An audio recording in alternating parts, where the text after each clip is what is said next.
All 5 selectmen. Hi, Phyllis. Let's unmute all of the. Phyllis, let's try out your mic. Good evening. Hi, Phyllis. And Katie, let's try out yours. Hi, Karen. And Michael, let's try your mic. Yes. Good to see you. Okay. Is everybody set? So Eric, just chat me when it's live.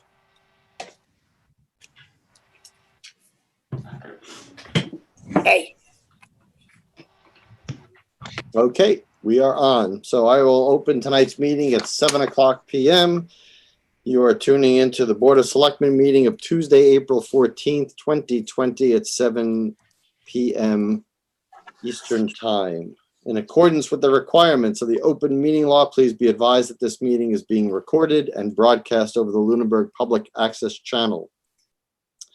The town of Lunenburg, in response to the COVID-19 pandemic, is currently following the guidance from the Lunenburg Board of Health, Massachusetts Department of Health, and the CDC regarding the virus and steps communities can take to prevent the spread, and therefore all town facilities are currently closed to the public. In accordance with the governor's order suspending certain provisions of the open meeting law, general law, chapter 30A, section 20, all public meetings are being conducted remotely. This meeting will be broadcast live through local access cable on Facebook Live and on the public access Facebook page, which you can find online. Just look up Lunenburg Public Access Cable on Facebook. And will also be found on the Lunenburg Access YouTube channel within 24 hours of the meeting. As meetings during this order suspending open meeting laws and allowing us to have remote meetings, this can be joined via Zoom by the public. If you have the Zoom app, the webinar ID number is 909-174-0347. If you want the full URL, you can get that from the agenda, which is found on the Lunenburg town website at lunenburgma.gov, and go to the agendas for the Board of Selectmen. If you do not have a phone, an iPad, or a computer, you can dial in with your phone using the number 888-475-4499. And again, the ID of this Zoom meeting is 909-174-0347. As in all the remote meetings, we will call the meeting to order by asking each member to be recognized when I call your name. So again, in no order except as I see them on the screen. Mr. McQuaid, are you here? Yep. Mrs. Adams. Present. Mr. Jeffries. Here. Mrs. Luck. Here. And I, as the chair, am here. And we have also with us the town manager. Oh, you're not, you muted yourself. Hold on.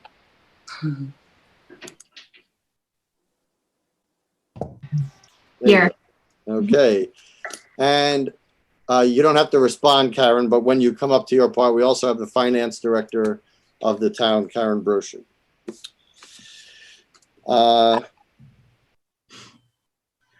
Okay, so let's start by asking if there's any public comment from the board. Again, for those new to this, if you want something to say, please use the raise your hand function and I will call on you and I will unmute you if you are muted. To the select people, I'm going to try to just leave you unmuted unless you want to mute yourselves, unless there's a lot of background noise, just to make it easier with the coordination of the technical aspects of this. But still raise your hand so I can call on you. So Mr. Jeffries. Yes, good evening. And my public comment tonight is just to pick up on my comment from last week. So I'd like to encourage as many people as possible to head out to your road that's near your property and pick up as much trash as possible. Certainly depends on all of us to do our part to keep our community clean. And there's a lot of significant amount of trash and recyclables littering the roads. So I'm just asking for us to continue that effort. Heather, our town manager, mentioned last week that Jack, DPW director, Jack Rodigan, that there are bags available at the DPW for residents who are interested in helping out in the group effort. So thank you. Mrs. Luck. Good evening. I wanted to mention that I met my daughter to take a walk in the Acton Arboretum, which actually is partially funded by community preservation funds. I noticed that the Board of Health has posted signs asking that folks not touch handrails, sit at benches, or picnic tables. And I thought that was great advice, and I hope that everyone is practicing those habits when in public spaces, in Lunenburg or elsewhere. Stay safe. And a comment on the trash pickup, I would hope that people are only doing that if they are being very careful about contamination, because you don't know who threw that or when. Every time it is my habit to take a bag and pick up trash on my walks, but since the COVID virus outbreak, I have stopped that because I don't want to bring unwanted viruses home to my family. So if you are picking up trash, please be very careful. Okay. Any other public comment from the board? Any public comment from the public? Seeing no one. Okay, so any announcements? I don't have any announcements. Heather, do you have any announcements? None at this moment. 7:05, we have an appointment, public hearing for a wine and malt on premises, section 12, license for the Smokestack Roasters LLC on 39 Massachusetts Ave. Let me read that one. So I gotta read the public notice. So the Lunenburg Licensing Authority will hold a public hearing on Tuesday, March 24th, 2020 at 7:05, Town Hall, 17 Main Street, second floor, Lunenburg, Mass. On the application submitted by Smokestack Roasters LLC, doing business as Smokestack Roasters for a wine and malt on-premises license, Section 12 license, located at 39 Massachusetts Ave, Lunenburg, Mass. The premises is described as a single-floor building, 6,300 square foot real retail space with 2 garage doors and 3 exits. This hearing was opened and continued to today, Tuesday, April 14th, 2020 at 7:05. Please check the April 14th agenda once it is posted for how you can participate in the remote meeting. And I'm going to unmute you. I see we have Jacqueline from Smokestack on with us. So Jacqueline, if you unmute your microphone, there you Hello go. there. Welcome. Hi. So all the board members, we have the application in our Google Drive. So Jacqueline, I'll just like you to introduce yourself and the application and a little bit about Smokestack Roasters, etc. Sure. My name is Jacqueline Nickel. I'm at Smokestack Roasters, 39 Mass Ave. We opened the shop about 6 months ago to offer coffee and beverages and pastries and baked goods. I'd say that the number one request that people ask when they come in here is they want to have beer, wine, and live music. That being said, we thought it would be a good complement in the afternoon hours. We serve coffee in the morning and then maybe have a beer or a glass of wine in the early afternoons. I don't anticipate extending our hours terribly so, except in the event of special events or function rentals. We've had a few birthday parties and bridal showers and whatnot, and I thought it would be nice to be able to offer beer and wine as part of that function hall rental. Okay. What are the current hours of the? Right now, we're 7 to 3 every day. Okay. Heather, have we gotten every part of the application responded to? Yes, everything's in order. Thank you.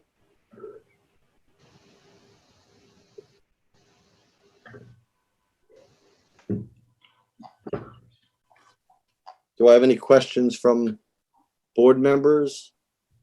Mr. Jeffries? Good evening. I have a couple of questions. First to Heather. How many licenses do we have? If this license is approved, how many licenses will remain that can be issued similar to this? I believe we have 4 wine and malt available. Okay, thank you. And then my question to Smokestack is, what is your alcohol policy? Oh, hold on, Jacqueline. I didn't know you were going to mute yourself. Sorry about that. Can you hear me now? Yep. Yes. I've written up a 3-page policy, and it's going to be obviously enforced with all of my employees, should I ever get some employees. But it includes a lot of areas. I've been really extensive in my research into finding the most exhaustive and comprehensive policy that I could compile. It includes things like looking for signs of intoxication, how to softly confront, when to escalate, and also logging every incident, including when there's no incident. So we're going to do our absolute best, especially from a risk perspective, to really enforce the policy and stick by it strictly and make sure that everyone is ETIP certified as well. And I recall that, when you guys came before us to initially open the business, that I believe you mentioned that it was kind of a small business, just you and your husband, I believe. Have you guys expanded your employees? We did right before the pandemic hit. We had 2 part-time employees coming in, so we just started the training and ramp up, and we were right on the verge of getting an actual day off for myself and my husband. But we've taken a step back in that regards, and we're still floating along. We're doing deliveries and whatnot, and we anticipate diving into the labor pool and finding some permanent full-time employees to help us with with the operations going forward. And are you and your employees, you and your husband and your employees, are any of you guys currently TIP certified?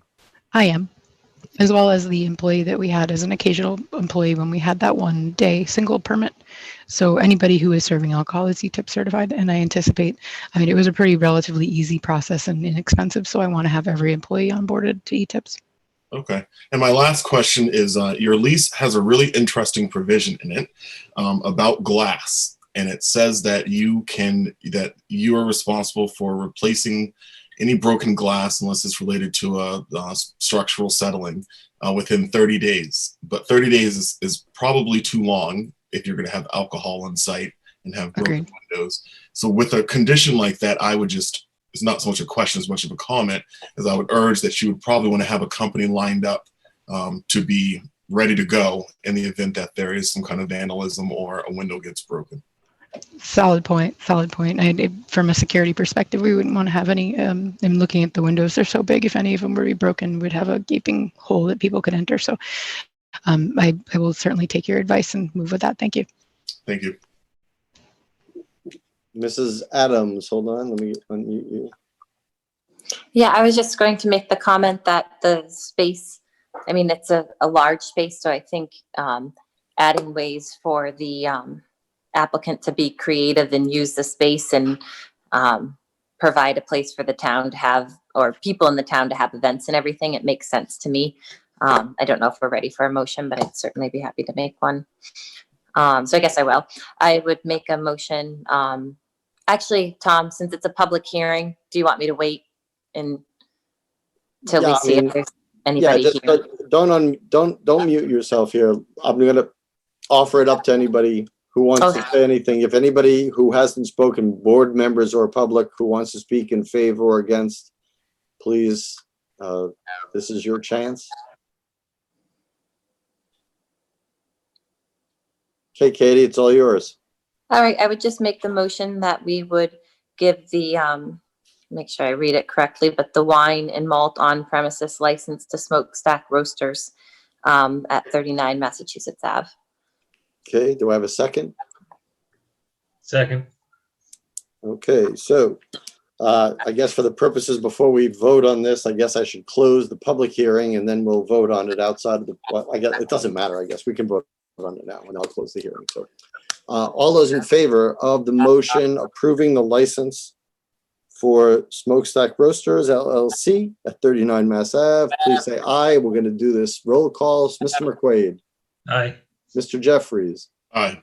Mrs. Luck, Aye. Mrs. Adams, Aye. and an aye for myself. So now I will close the public hearing. I guess, Jacqueline, that you can work out with Town Hall, being that it's closed, how you can get this license, when you can get this license. Just work out with Town Hall and the town manager when that can happen.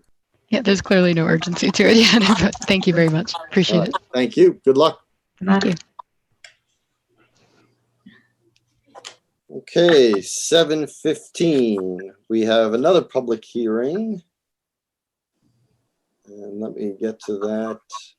This public hearing is for the following licenses. There are several. So all alcohol, general on premise, common victualler, weekday entertainment, and a jukebox license, all being requested by Whiskey Girl Bar LLC, doing business as Whiskey Girl Country Bar located at 10 Summer Street, unit number 10 in Lunenburg, Mass. Let me read the official posting. Again, the Lunenburg Licensing Authority will hold a public hearing on Tuesday, March 17, 2020 at 7:05 at Town Hall, 17 Main Street, second floor, Lunenburg, Mass. On the application submitted by Whiskey Girl Bar LLC, doing business as Whiskey Girl Country Bar, for an all-alcoholic beverages general on-premises license located at 5 Summer Street, unit number 10, Lunenburg, Mass. The premises is described as a single-story building with one entrance and 2 exits with a rectangular bar, 1 men's restroom and 1 women's restroom. This hearing has been rescheduled to Tuesday, April 14th, 2020 at 7:15. Please check the agenda posting for this date on how to participate remotely if needed. The agenda can be found on the town website. Look under the Board of Selectmen agendas. So that was posted, and I will open this. Do we have a member on here for Whiskey Girl Bar? Is there somebody who can acknowledge that? Mr. Goulet, okay. All right, there you go. So if you can introduce yourself to everyone. All right, great. Thank you for the committee for hearing this tonight. I'm Bernie Goulet, and I'm applying for an all alcohol license or general premise license for this location. I'm looking to open up a country bar, which I have several other locations. We're looking to do a country themed bar with live bands on Fridays and Saturday nights. What are the hours of the establishment going to be? I believe we had it listed as 5 p.m. Monday through Friday to 1:30, and then Saturdays, I might be mistaken, 5 to 1:30 as well, and Sundays 12 to 1. I don't have the initial application in front of me though. This public hearing, just for people listening and people on this meeting, this public hearing right now is only for the all alcohol license. The other ones don't have to be part of part of the public hearing. But this one is particular. So we're going to take the all alcohol first, and then we'll address the other 3 in succession. So I would ask anybody on the board if they have any questions for the applicant. Is the establishment open right now? No, it was previously, I believe, J&M Sports Bar, but I believe it's been closed for about a year and a half, I believe. Okay. Mr. Jeffries. Yep, I have a couple of questions. First is to the town manager. Same question about the previous. How many licenses, if this is awarded, how many licenses will remain for liquor, serving alcohol on premises for liquor? If this one is granted, there would be 2 Thank you. remaining. Okay. And Mr. Goulet, my remaining questions are for you. Yes. You mentioned that you have several locations currently. How many? So I have one in Haverhill, one in Worcester and one in New Hampshire. So I have 3 other locations. However, they have different names. The 2 that are in Mass are also country bars called Moonshiners. Okay. And so this then will put you at your max, if I'm right, for the state, right? Is it 3? I believe, I don't know if it's 3 or 4, but I believe there is a limit, so. Okay. And will you be working at this location? Yes, I have a general manager already set up, but I will be there probably 20 to 30 hours a week. The other locations have been well established, and they have general managers at it, so. Okay. Thank you. No problem.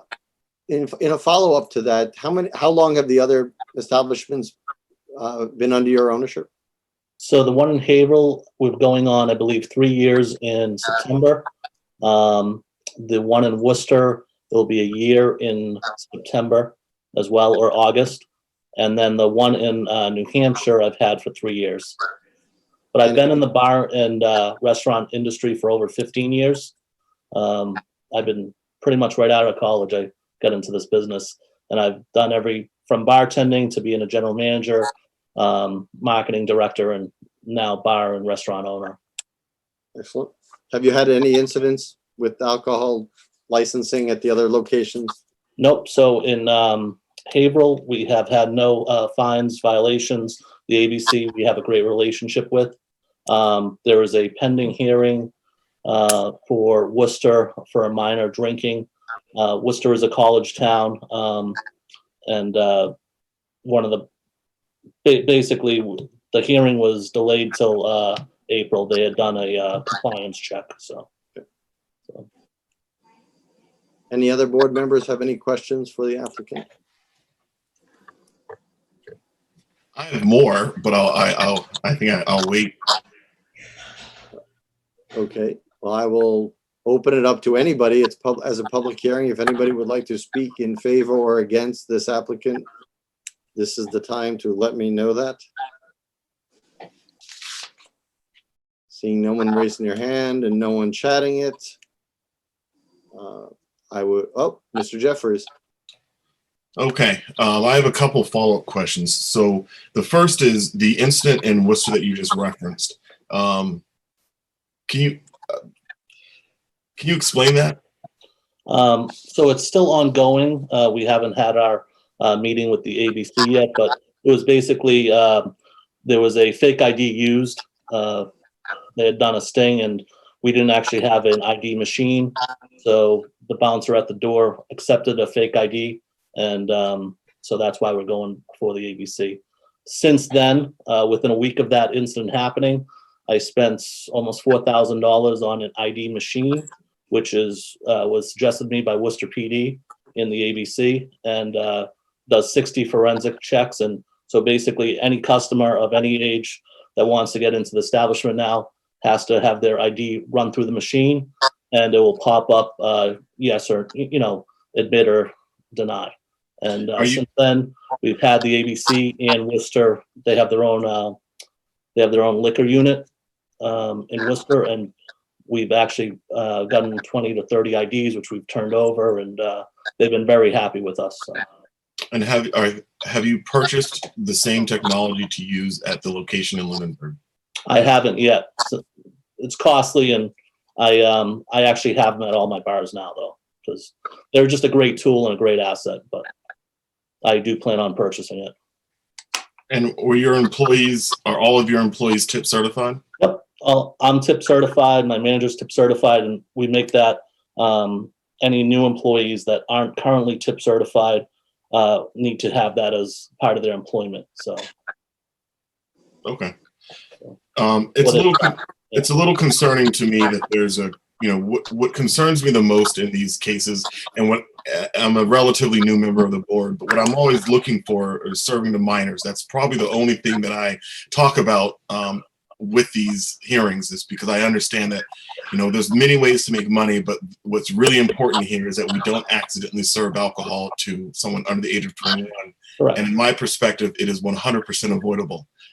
So it's concerning to me that you are requesting another license while currently having an open violation that is unresolved for this. Mrs. And Adams. I'd be willing to delay until that is resolved. Mrs. Adams. Hi, yes, thank you. I just I like to bring context and consistency to things. Prior to when I was a selectman, I spent a year or so attending every meeting as a citizen. And at that time, Lunenburg had undergone stings, and it was surprising. It was just, 12, 13 places come to mind, having served a minor, places I would have never expected. It was a real interesting series of hearings.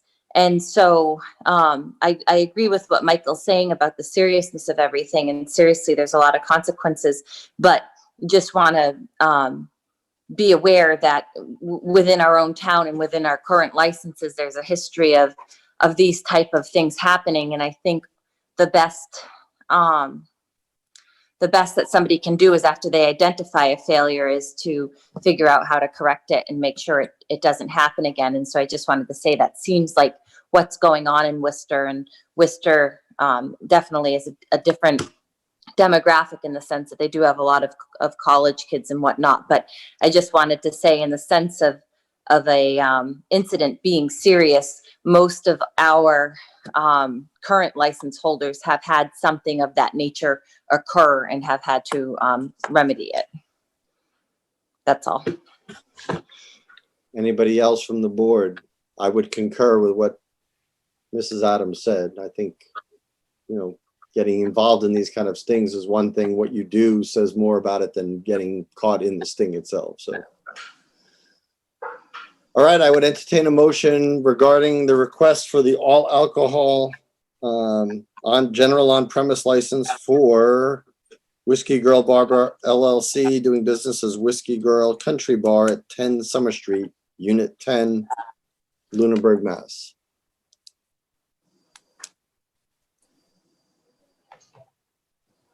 Any member want to raise their hand and make a motion one way or another?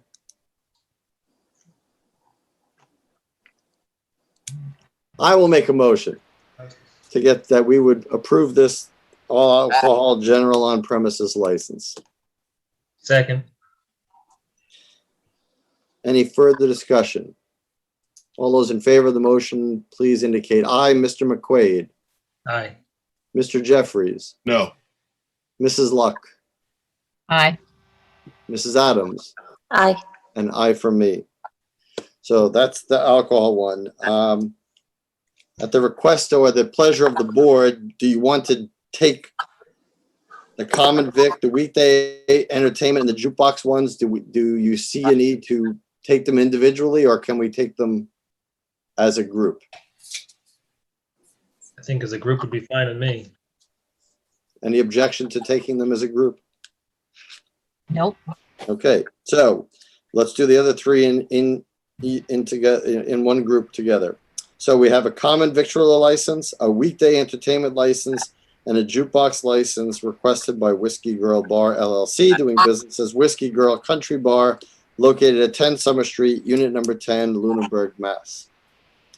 I will open it up to Mrs. Adams. Sure.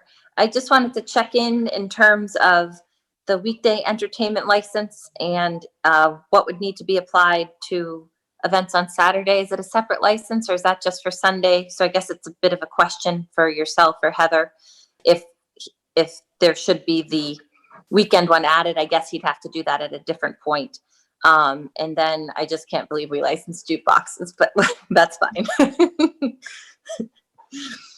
So I guess if we need more than just the weekday in terms of the events he might be having on other days, and just because I'm hungry, I'm curious about what type of food, but these are more thoughts than anything. Well, let's start with first question. I mean, the weekday license would seem by its moniker to deal with weekdays, and that if the applicant wanted to do weekends, meaning Saturday and Sunday, that would require an additional license. Is that correct, Heather?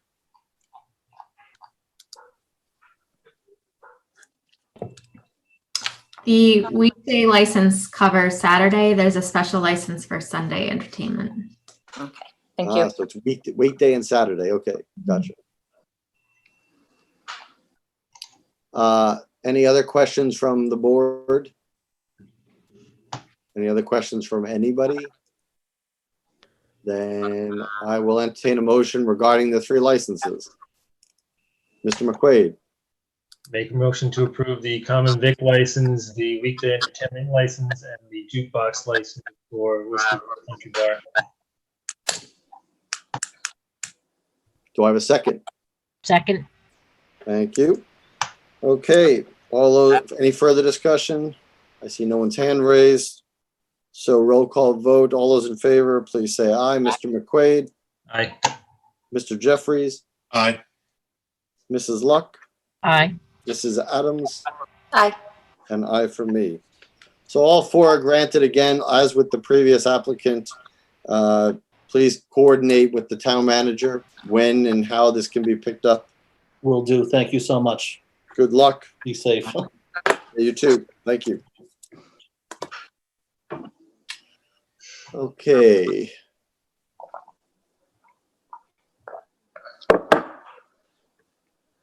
So we go on to interviews, appointments, reappointments, resignations. I see we have nothing for those. Is that correct?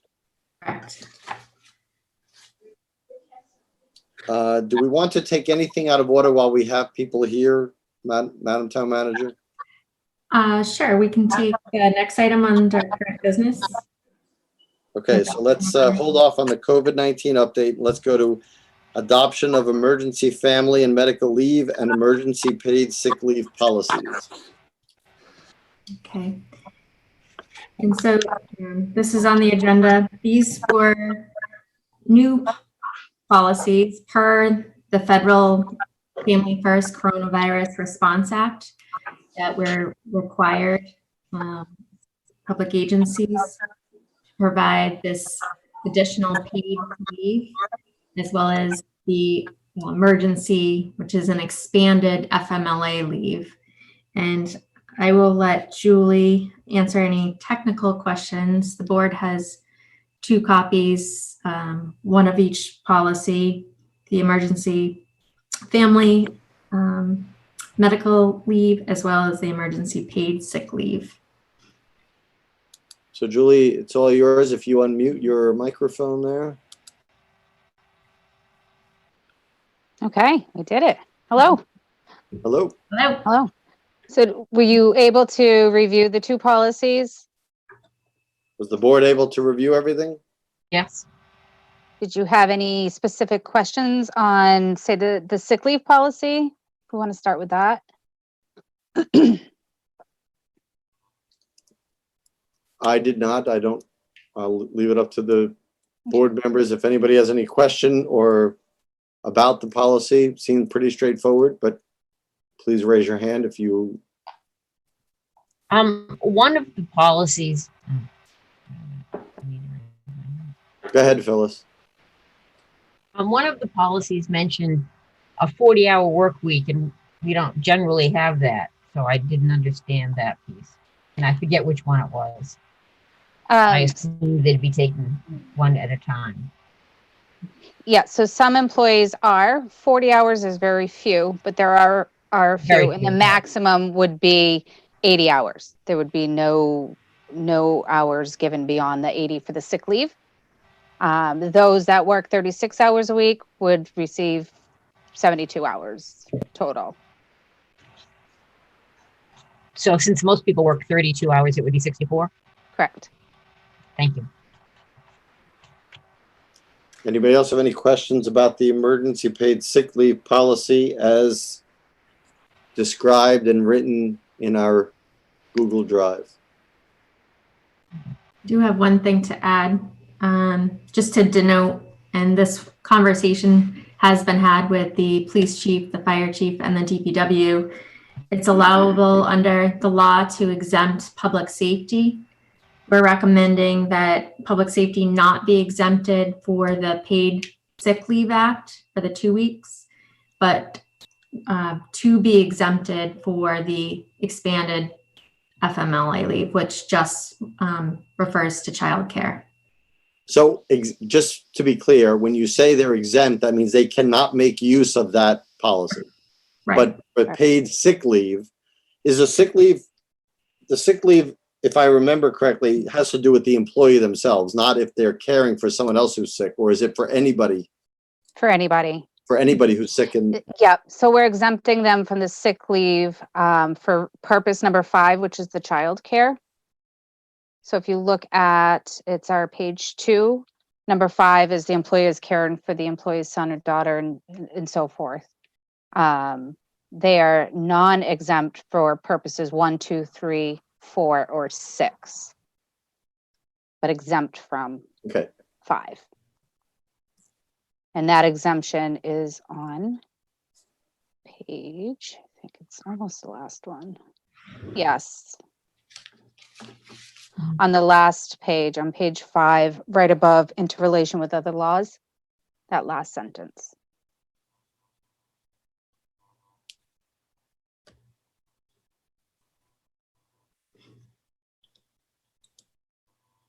Which again is just exempting them from using paid sick leave for childcare purposes. Gotcha.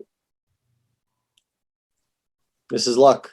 My understanding is that these are all required and that we have no wiggle room anyway. Is that correct? Essentially, yes. Most of it is boilerplate. And do we have any sense of what that's going to cost the town? I would say it depends on the number of cases that come through. So you haven't run any scenarios or anything? You don't have any idea? It would be, But there's It would be a guess anyway. I mean, how do we know how many people may take Yeah. advantage of it? so I mean, it would be, let me see. I'm just trying to understand, it is. Yeah, sure. So we have there, no choice anyway, and yeah. it is what it is. So there are caps on the daily number. So on, there's some examples under calculation of the employee paid sick leave benefits, which is on page 3. So if we take Which document? the employee sick leave, the EPSL, On which page? on 3. page, yes, thank you. In the middle of the page there.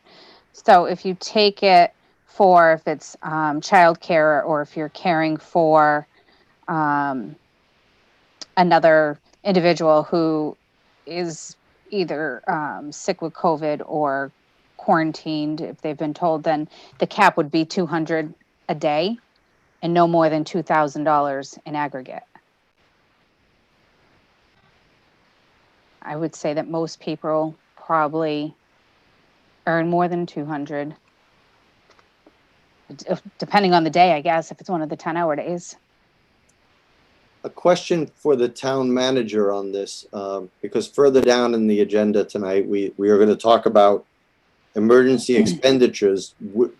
Since these are basically being mandated to us, these two policies, are the costs that we would incur because of these requests, would that get added to the emergency expenditures? Maybe Karen is better. Let me unmute Karen. Hold on.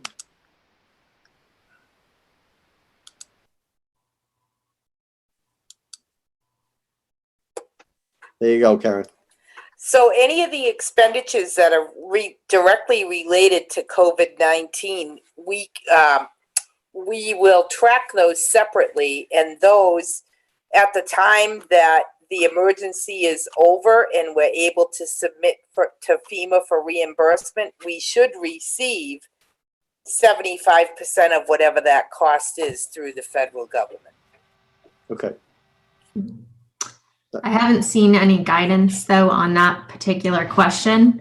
Because I know the reimbursement does not apply to regular payroll costs. Like, No, you're right, Heather. It's overtime and if people need to be called in, like the call, fire, call, police. So you are correct. So that what I just stated is probably not correct Right, but as far as payroll expenses go. these aren't, I mean, these get paid through payroll, right? Mhm. But that doesn't They mean do, but but they're not, but these are directly, we're being told to do this, like you have to do this. So I think I mean, I'm sure this is something for the attorneys to figure out, but I mean, how could any person reasonably say that this is not directly related to the emergency order of the governor and the legislature who's demanding that we take these up? How could they not be applied to the emergency expenditures? I would agree with you, Tom, but I think until we get further guidance from MEMA and Sure. FEMA, we won't know the true answer to that question. Okay, fair enough. make a note to contact our regional coordinator, MEMA regional coordinator, to ask that question. Michael Ray.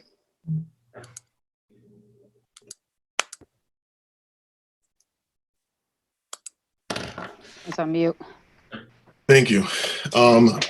So my only question is, last summer, I believe most of us started getting payroll deductions for the statewide, Family Medical Leave Act that is supposed to be kind of a self-funded thing. And I know that what we're seeing, what's been given to us, is this is coming from Congress. So my question is if we have an employee who, what's the difference in benefits from what the state currently provides versus what the federal government is suggesting that we need to do? It's not for me. We don't pay into those two funds that you're talking about, the paid medical leave and the paid family leave as a public employee. So I'm not sure that we would be able to utilize that from the state. Okay. Thank you. I would think not, if we don't pay into it. Any other questions about the emergency paid sick leave policy? If not, I will ask for a motion regarding the policy as written. All the members are off mute, so just one person has to make a motion here. I'll make the motion. I move to approve the emergency family and medical leave and emergency paid sick leave policies. Well, we're doing only the paid sick leave right now, so we haven't even reviewed the other one yet. So just paid sick leave. Do I have a second for the paid sick leave? Second. Excellent. Any further discussion? Okay, roll call. Mr. McQuaid, Aye. Mrs. Luck, Aye. Mrs. Adams, Aye. Mr. Jeffries, Aye. and I from me.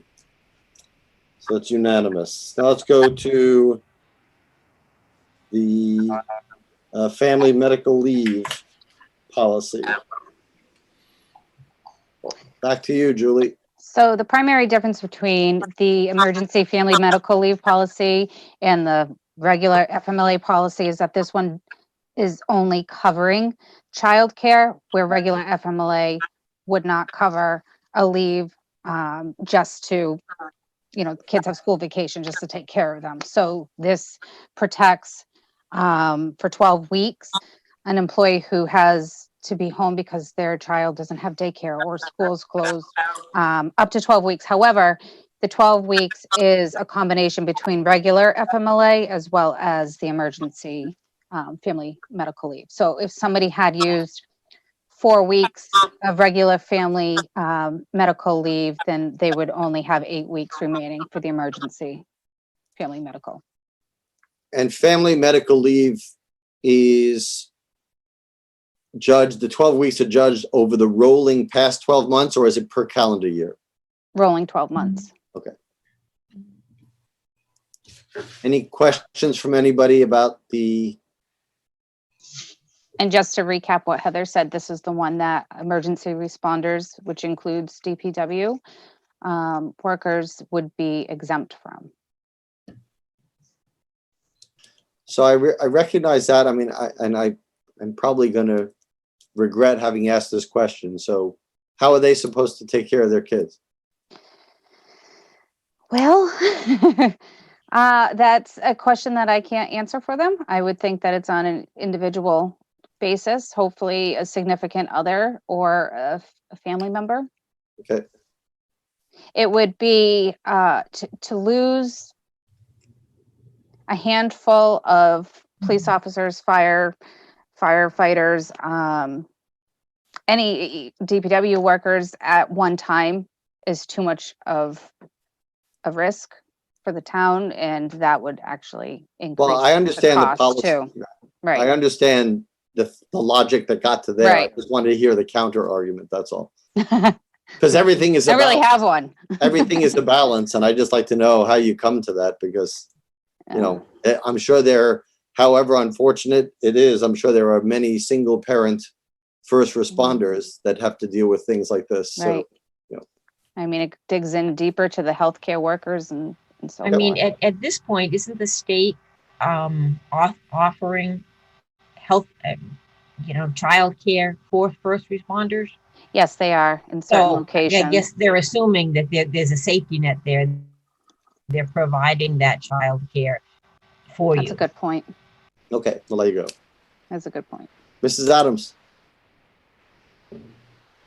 Let me unmute you here. There you go. Okay, who would be applying for this? And I guess I have a hard time understanding the fact that since every child is home and there's no daycares or school, wouldn't everybody sort of technically need this? And so I have a hard time understanding why we'd be identifying this as something to even do, because globally, children have no typical network of care available anymore. So no matter Right. where you are, who you are, what your work is, you would technically need this. Mhm. And so I guess I'm just confused why this is even existing, like while everybody's trying to figure out how to navigate their life with no Right. childcare. Right. I can't It's make sense of not it. easy. Yeah. It's part of what Congress has put into place under the Families First Coronavirus Response Act, which is the FFCRA. It's something that is now mandated, and I guess it's to look at a generous option for those who don't have any other help available, that they would Who's have 12 eligible? Is it weeks. for teachers or just town employees? This would just be for the town. I believe the school's doing their own. But the law itself applies to teachers. Yeah. Mhm. Just municipal folks? It applies to all public employees, which would include teachers as well, the law. I believe private employers too, but they have to be, I think this is the one, it's either the paid sick leave or the family medical leave, where they have to be between 25 and 500 employees to qualify. So would technically every parent be eligible for this right now because they would meet the circumstances in which there's no typical care for their children?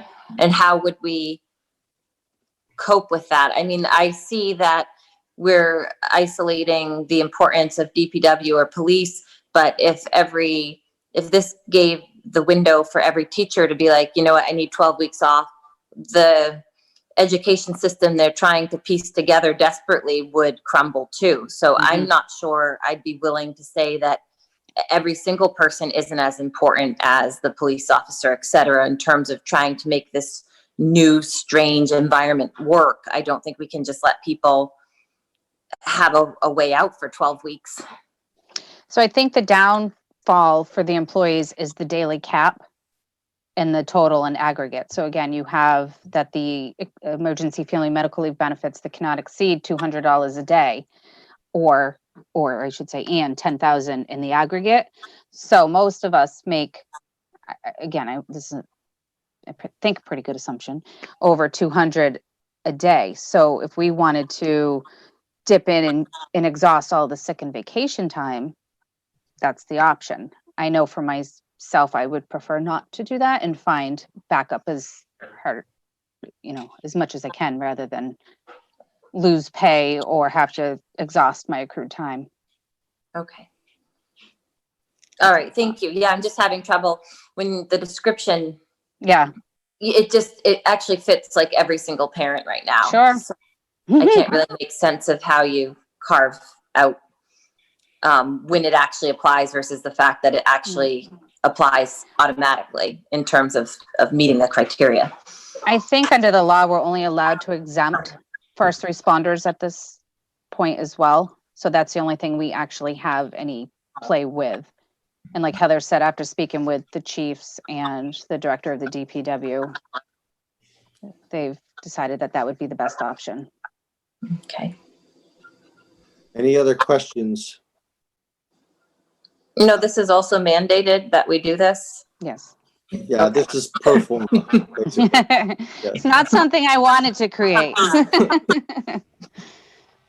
And just keep in mind too, the other thing with this is, like I said before, if somebody is going to exhaust the 12 weeks for, schools being closed and not having that childcare, if an emergency situation came up where they needed FMLA, they wouldn't have the job protection at that time.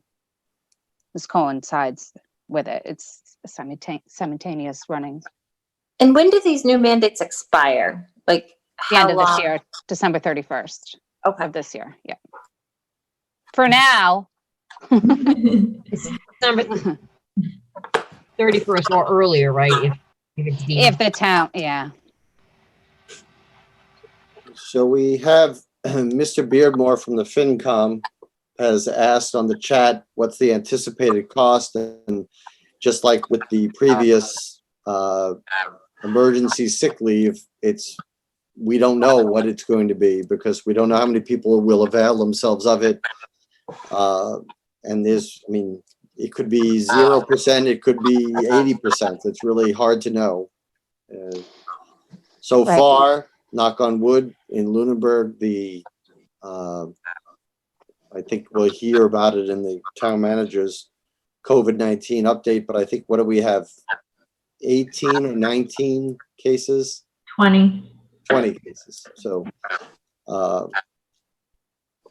as far as the childcare one, the medical, the family and medical leave, that obviously probably more likely that people will be using that, and to what extent, it's really hard to know. Yeah. And Julie, correct me if I'm wrong, though, this is only if childcare facilities are closed. So if the Of course. Yes. governor lifts the order and childcare facilities can reopen, Absolutely. this would not be eligible. Correct. And they would have to provide proof that whether it's the daycare was closed. Obviously, we know schools are closed, but they'd have to provide proof of some sort that they don't actually have care for their child under, say, the daycare, for instance. And going back to the cost, my immediate response, and you should probably never do this, just go immediately. But when I look at this, seeing that it's 2/3 of an employee's pay, I don't foresee this exceeding their regular salary in the worst case scenario, unless we have to fill that position with another body, then that's the additional cost. Mhm. But I think for most of us, this is, again, too, only if you can't work, if you can't telework as well. Sure. Katie? Yeah, no, because these things are mandated, it's hard to even come up with a lot of discussion. But just in general, I always get nervous about setting precedent and then the unintended consequences of something. And so many things are being mandated and changed so quickly. I just can't help but feel that in the future, when there's another set of problems, or, we identify other disease states that actually have more significant consequences, I guess it's just hard for me to conceptualize all the change that's happening without necessarily seeing the direct need. There's a lot of very strange governmental things happening right now, and I guess I just will have to wrap my head around it some other time. Mr. Jeffries?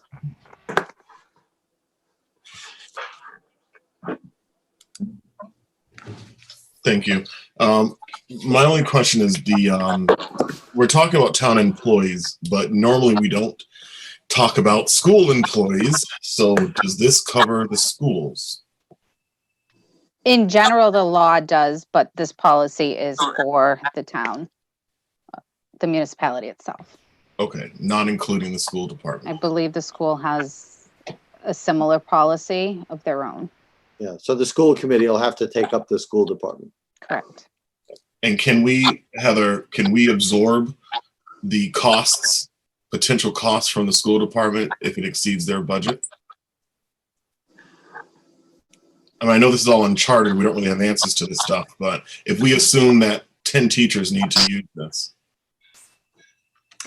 For fiscal 20, are you asking?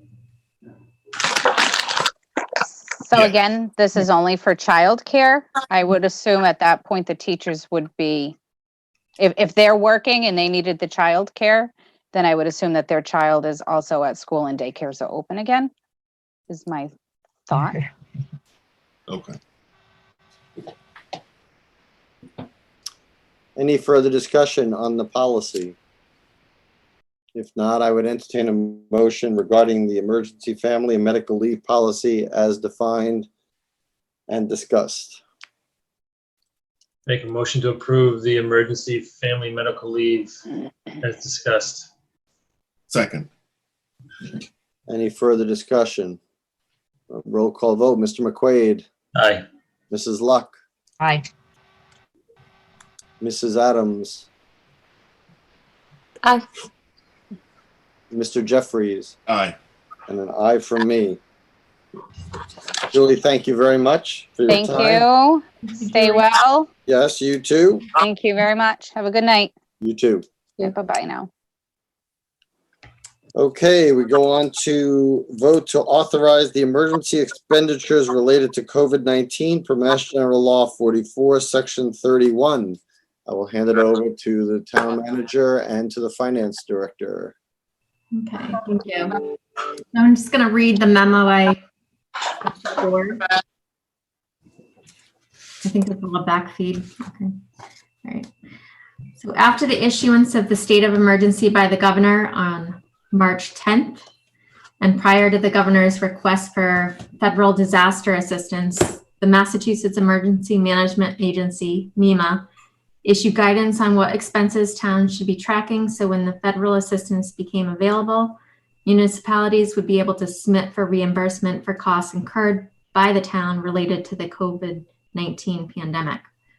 These expenses relate to costs outside of regular payroll, but would be for payroll related expenses for any additional expenses related to COVID-19, such as overtime costs, forced call-ins for public safety, volunteer hours by our Meals on Wheels volunteers, cleaning supplies and IT equipment are some of those costs. On March 19th, I sent departments the guidance document from MEMA on expenses that should be tracked that would be eligible for reimbursement. At that point, any related expenses were being tracked separately, but being paid out of our regular accounts. Subsequently, through conferences with state officials, they advised these expenses should be accounted for in a separate account, as it would make the reimbursement process for federal aid easier. The finance director spoke with our Department of Revenue representative that advised that per Mass General Law, Chapter 44, Section 31, no department financed by municipal revenue or in whole or in part by taxation may incur liabilities in excess of appropriation, in quotations, except in cases of major disaster, including but not limited to flood, drought, fire, hurricane, earthquake, storm, or other catastrophe, whether natural or otherwise, which poses an immediate threat to the health or safety of persons or property, and then only upon a declaration by the governor of a state of emergency with respect to the disaster. Safety of the persons and property, and then only by a declaration by the governor of the state of emergency period disaster. As a result of the governor's declaration of a state of emergency on March 10th, towns may expend any available funds in relation to the emergency without an appropriation but the Board of Selectmen must vote to request approval from the Director of Accounts of the Division of Local Services, and the request must include a spending estimate to address the emergency situation, a description of the types of expenditures anticipated to be made, and this will allow payments to be made from any available funds, and the written authorization from the Director of Accounts will deem these expenditures legal overdrafts. The spending estimate may also be increased upon approval by the Director if needed.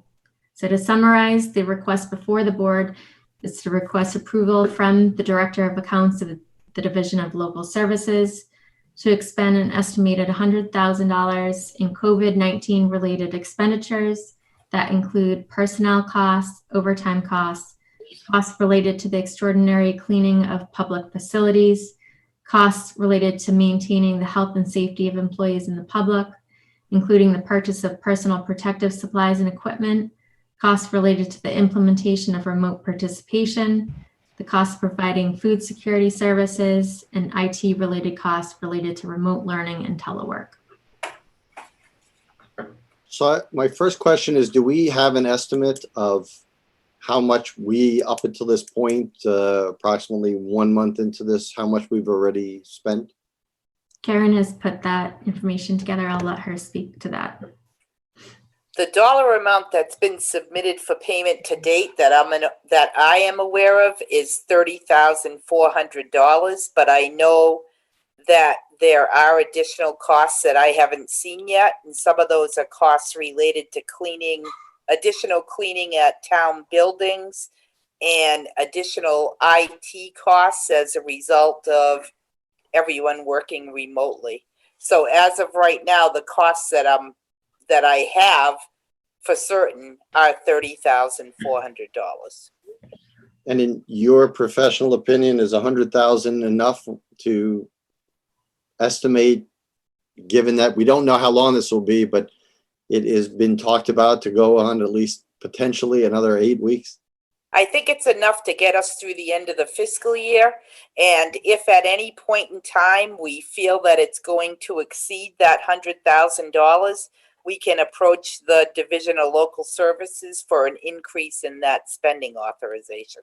Okay, that answers my second question. Thank you.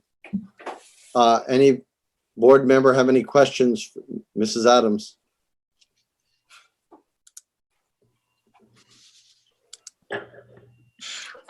Sure. I just have some questions in regards to like IT costs in terms of it being overtime, because we have all of our IT folks anyways. So like the IT support folks, whether we're there or at home, what has changed? Is it just a quantity of time? Are they putting in for overtime? And then you had said money to pay the Meals on Wheels volunteers. So are they not volunteers? I guess I'm just not sure where. I thought it had mentioned like people who can't work at the Eagle House were helping to administer one thing or the other. So outside of what people's normal salaries are for doing work that they can't do now because we're not in the buildings, how is it being applied in a, I guess, larger way, not just sort of maintaining a baseline of employment? I don't know if that makes sense, but. I think I can answer it. So there are no overtime costs related to IT. Those employees are salaried. And the IT related costs we have been for equipment and such costs as getting an account through Zoom, those types of IT related costs. So it's that for additional Chromebooks for the school. That was about around 17,000, I believe. What was that for? I'm sorry. I'm sorry? What was the 17,000 for the schools? I missed it. The Chromebooks. Okay. Additional Chromebooks that were needed for remote learning. And for town operations, for telework, we had to order some laptops so everyone could work remotely. So it's more materials than anything that's adding up. For IT related costs, yes. And right now, I've been speaking with the police and fire chief frequently. There have really been no extraordinary costs related to personnel costs. it's more, Okay, thank a lot more cleaning and that type of costs. Any other questions regarding this request? Then I would entertain a motion regarding the request for the approval to request from the Director of Accounts of the Division of Local Services to authorize us to expend an estimated $100,000 in COVID-19 related expenditures for the items that were listed in the final sentence of the memo as read. So moved. Do I have a second? Second. All right. Roll call vote. Mr. McQuaid, Aye. Mrs. Luck, Aye. Mrs. Adams, Aye. Mr. Jeffries, Aye. and an aye from me. All right. Don't go anywhere, Karen. So now we have the local option vote to extend the due date for taxes until June 1st, extend the deadline to apply for exemptions to June 1st, and waive penalties and interest on late payment of bills for Chapter 53 of the Acts of 2020. And again, I turn to you, Madam Town Manager.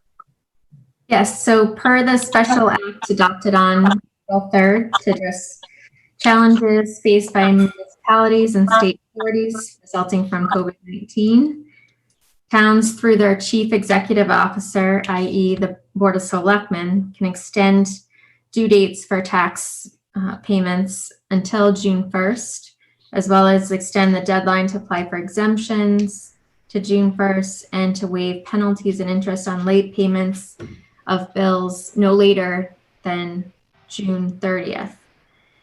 What the finance director and I spoke with initially were both thought extending to June 1st was what we'd recommend, but it may be a semantical thing, but we are recommending that the due date remains May 1st, but to waive penalties and interest for up until the June 30th date. So anything paid up until June 29th would not receive a penalty or interest.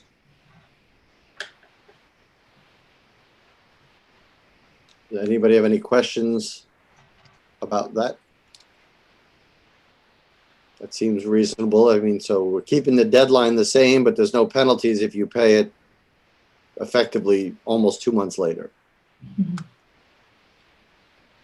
June, and just to be clear, the DLS, Division of Local Service, they have ruled that June 30th, you would pay penalties and interest. So it's up until that date. So June 29th would be the last day you would not receive any interest or penalties.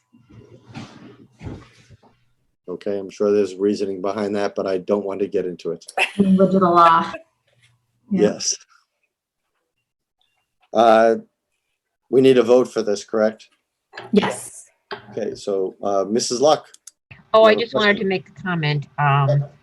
You're doing a great job at handling the taxes. I mailed mine in April 1st, and by April 9th, my bank had told me it had all been taken care of. So We'll tell you're being Eileen. very efficient. Good to know. Taking care of that money when they get it.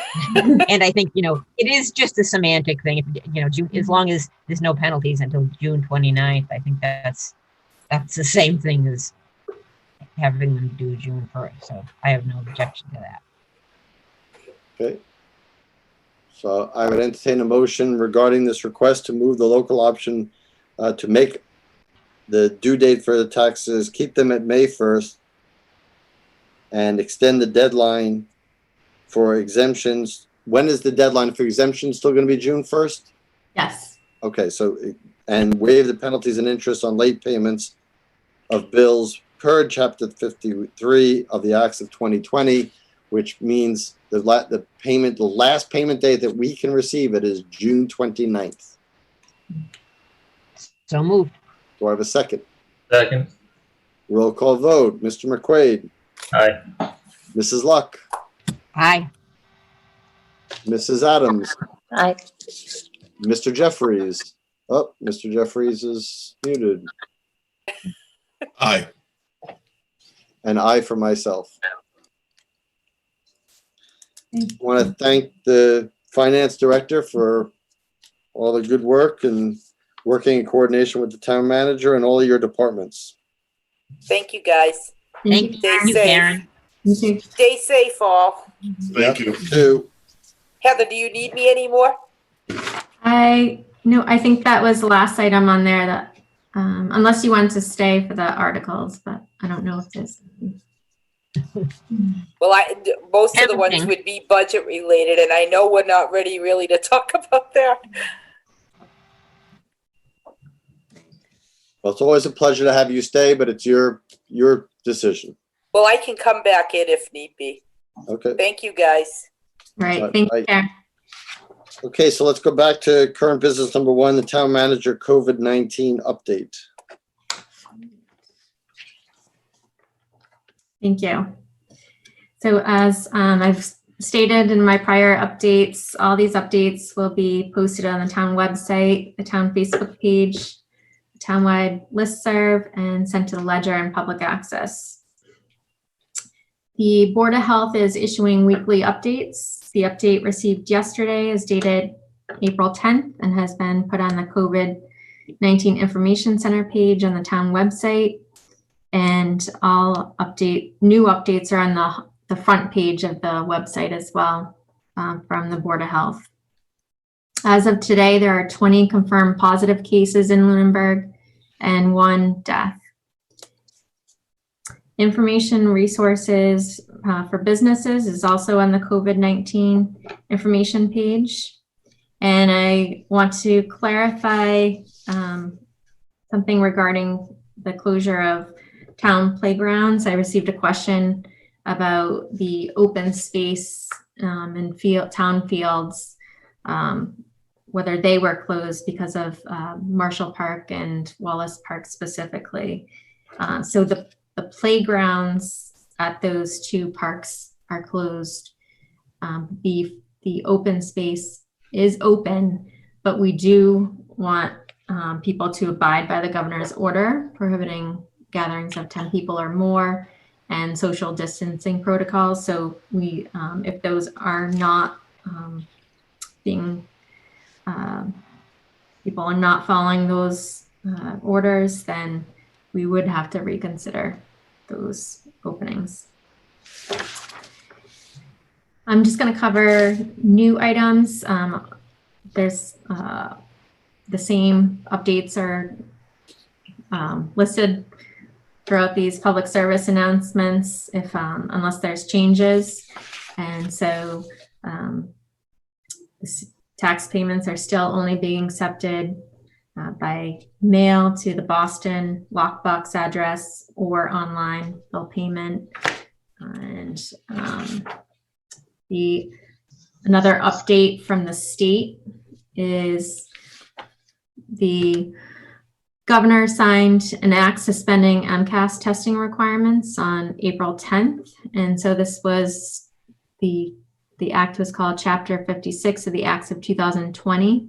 This suspends MCAS testing requirements for the school year, pushes back due dates for school district improvement plans required by the Student Opportunity Act, and allows the Department of Elementary and Secondary Education to modify or waive graduation requirements for students set to complete high school this summer. The federal government allowed states to cancel testing requirements because that was one of the hangups with the MCAS, and was the federal requirement. And so Massachusetts did file a waiver, as well as a vast majority of other states. And just the figures for COVID-19 in Massachusetts, for MEMA, we received these daily situation reports.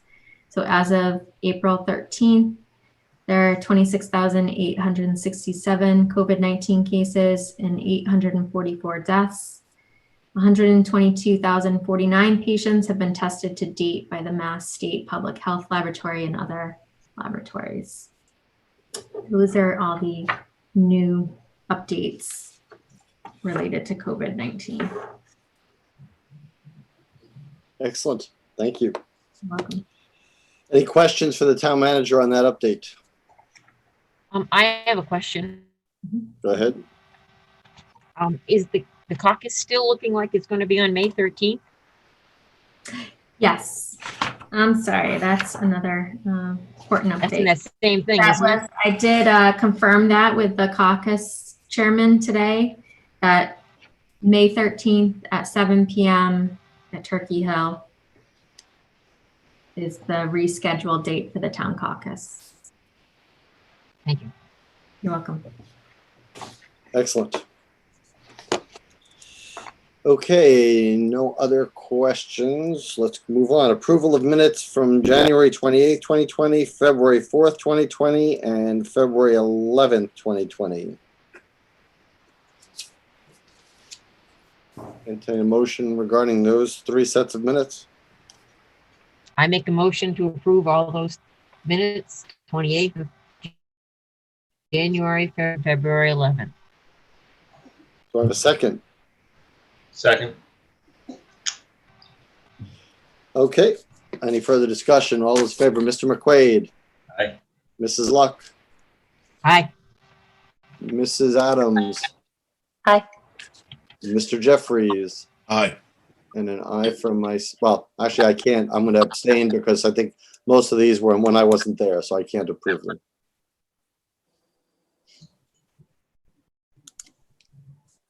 Okay. Any action items from anybody? I have some action items. Shoot. All right. I had requested this action item twice before, beginning in early February, on an update on the teachers union negotiations. I'm wondering when we're going to have that. I'm sorry, I haven't had a chance to talk to the superintendent. I will follow up with her about that tomorrow. I was on my list to do. I didn't get around to it. Thanks for that, but it was early February when I first asked the question, so I'm feeling a bit ignored on that one. And I also had a question. We're not scheduled to meet on April 28th, and it feels like with so many things up in the air and we're not ready to talk about the budget yet. It's hard for me to believe we won't need a meeting on April 28th. We're just not getting done what we need to get done. Well, we have, yeah, I see that that's not listed, but I have a funny hunch that if needed, again, we can't get ahead of the work that we're doing. So if there's nothing for us to act on, I mean, a lot of this has to do with upcoming budgets, and there's a lot of work the town manager and the finance director are doing to prepare that. So,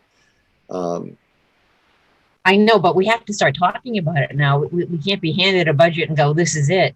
oh, I agree. We need but to be able to discuss it.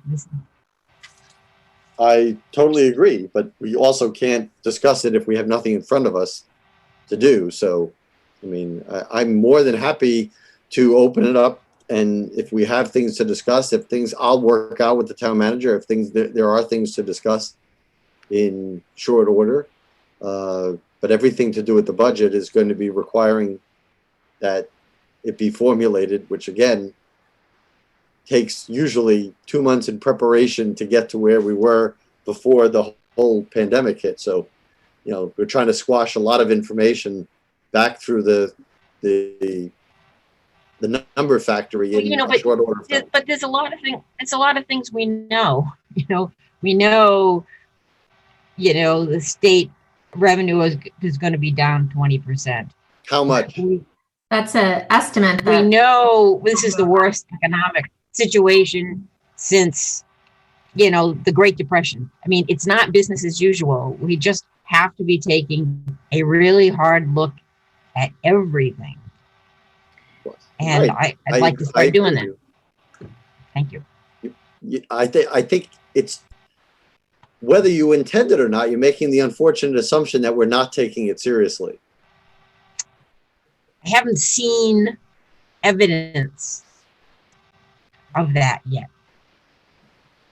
Right, because keeping the town running and finding out through, I mean, it's only now not changing daily. It's now that people have settled in after 3 weeks of continued change that have, forced everybody into new situations, that we could even address them. I mean, it's not as easy. And we have to work in conjunction with the state. What are their projections going to be? So when the town manager builds the budget in a normal year, we wait for the governor's proposed budget and we start from there. But they haven't given us a new budget that they have done. So any estimate we would come up with would be just nothing short of a wild guess. Right. And I don't know how that helps anything. I mean, at some point we have to make an estimate as things get closer, but we really have to play it close. I mean, there's not a lot of information we're given, and what we do in our budget is directly impacted by what the state does. So I think it's time to be very conservative. Yeah, I have a funny hunch that the town manager's budget's going to be very conservative. Mhm. Good. And yeah, I think I've repeated that on a number of occasions, that my approach is going to be a conservative approach. Great. Any other action files? Any committee reports? I have a committee report. Yes. On March 31st, we received a message from Nick Christofori, who's the Comprehensive Environmental Inc. project manager on the Stormwater Task Force work. And the EPA is essentially allowing communities that are unable to complete MS4 requirements due to the COVID-19 to document why things couldn't be done on time as part of the annual report in September and likely not face any punishment.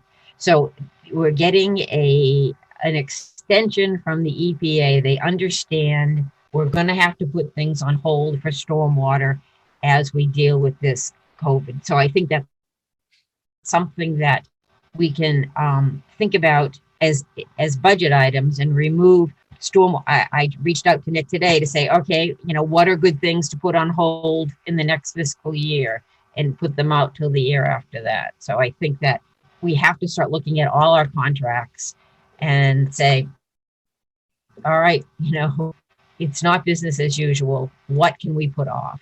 And so this is the Stormwater Task Force attempt to do that. Okay, excellent. Thank you.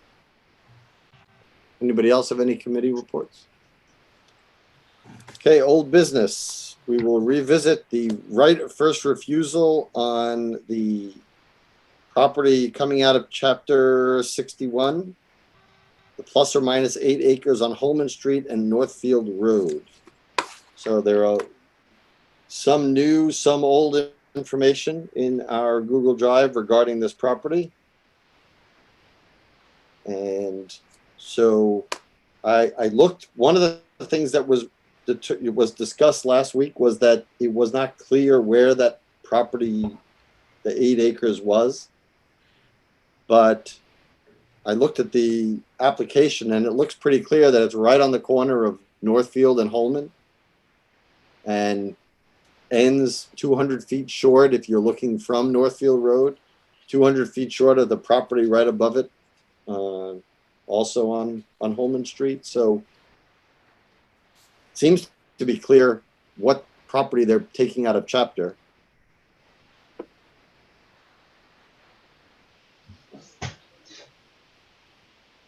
I felt the same way. I didn't know why we weren't able to approve it last week. And we have the attorney's opinion that it is a bona fide offer, so that means it is real and it is recognized by town council. And I'm going to unmute town council, who's on with us. Adam, good evening. Evening, Mr. Chairman, members. So we have the opinion from town council that it is a bona fide offer.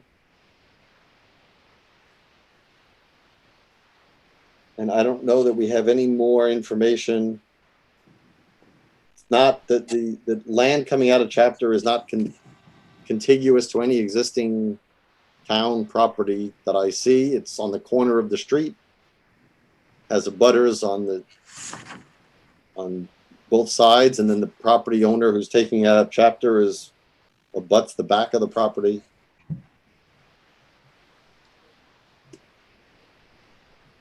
Mrs. Adams.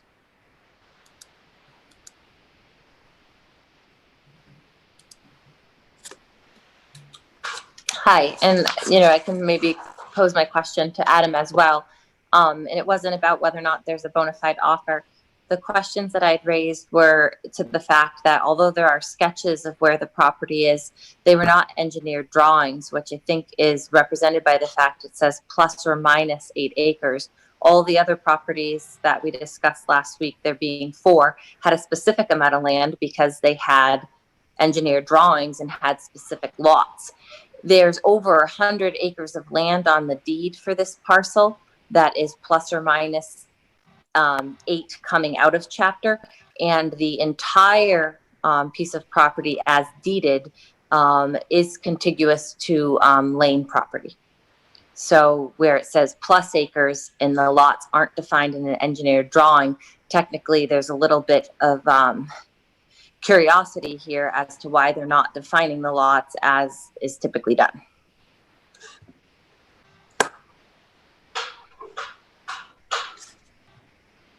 If they're taking something out of chapter, they should do the engineered drawings to show exactly what they're taking out and not just say plus or minus something on a deeded piece of land that's over 100 acres in size. So Attorney Costa. Thank you, Mr. Chairman. So I sympathize with that concern, and I don't think that you're wrong.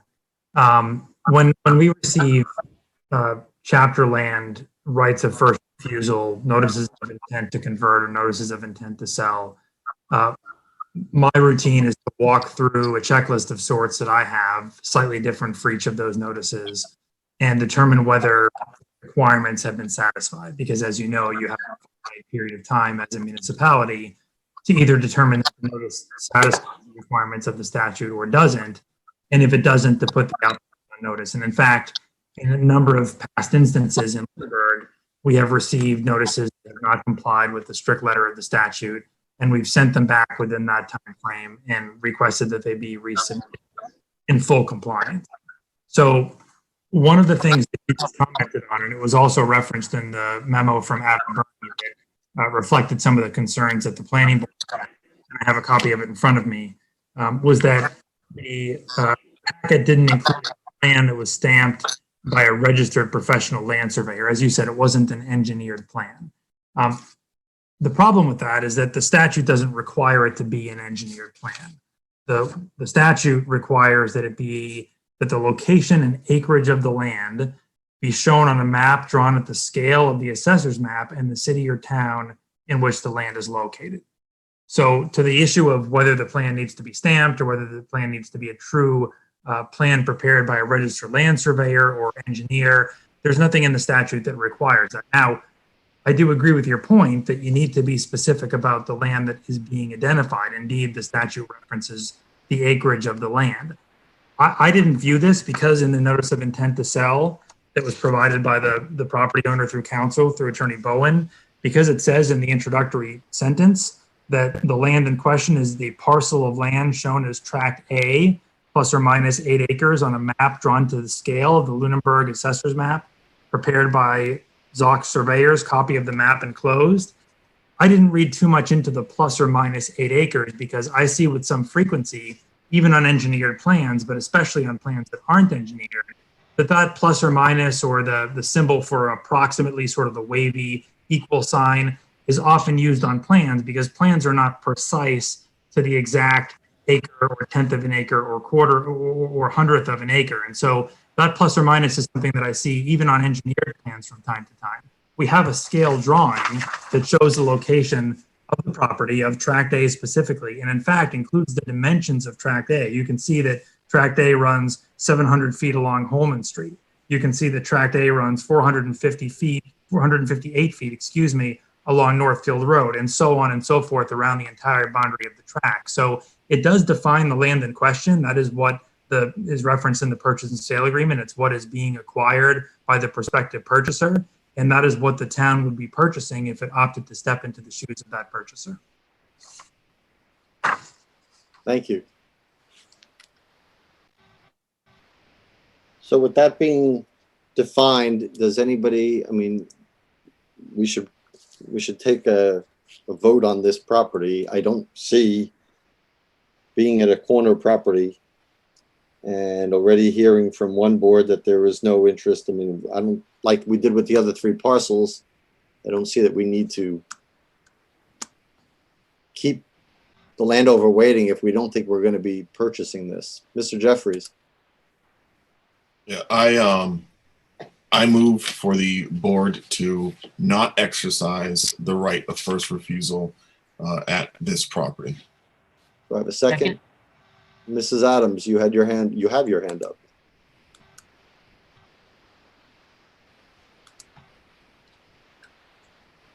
Oh.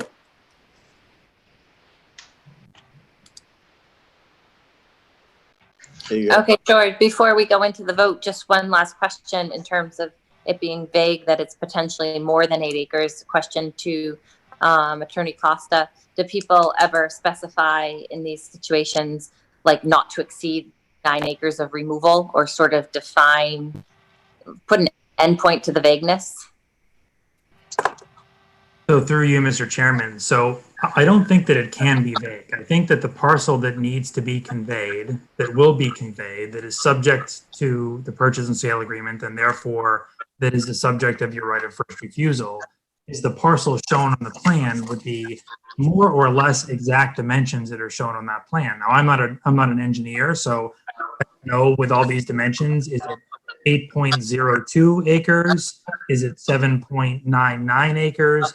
I don't know exactly, but I know that a concern, a point that was raised, I think, again, by the planning board, was that there was some reference in here to the potential need in the future to swap some land or to gain some additional land for purposes of, maybe it was septic, if the land didn't perk.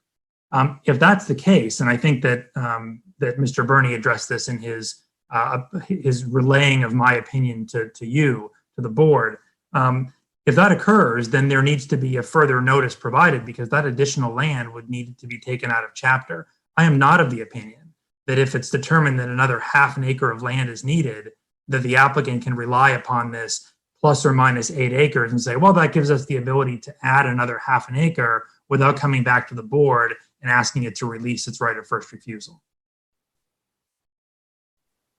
If I can, Katie, you had a follow-up to that? Sure, I guess because they're not engineered drawings and it's not defined, how would you even know that they were going for more acreage, like a half an acre? To Attorney Costa's explanation.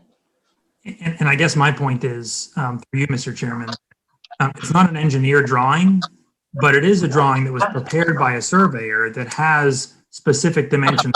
I mean, so much so that as it runs along the rear of lot 32, it has the dimensions, the linear footage to the 100th of a foot.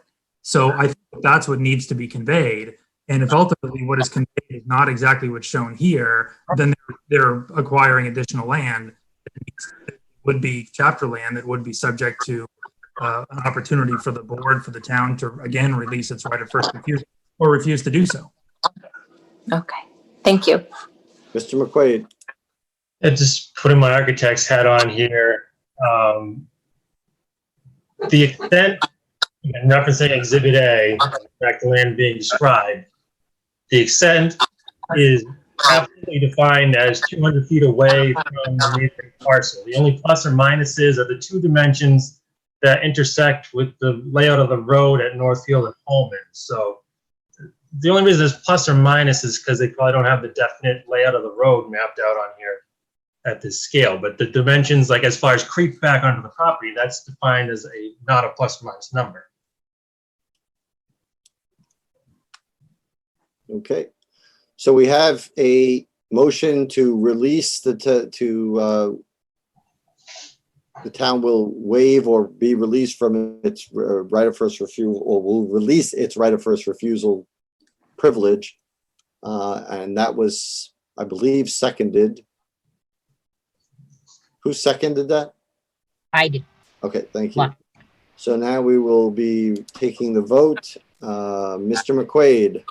Aye. Mrs. Luck. Aye. Mr. Jeffries. Aye. Mrs. Adams. I guess I'll just abstain. and an aye from me. So 4, 0, and 1. So we can notify the property owner. Review, old business number 2, review of annual town meeting warrant articles. So are there any that are, if somebody wanted to go through that we have new data for that we want to discuss?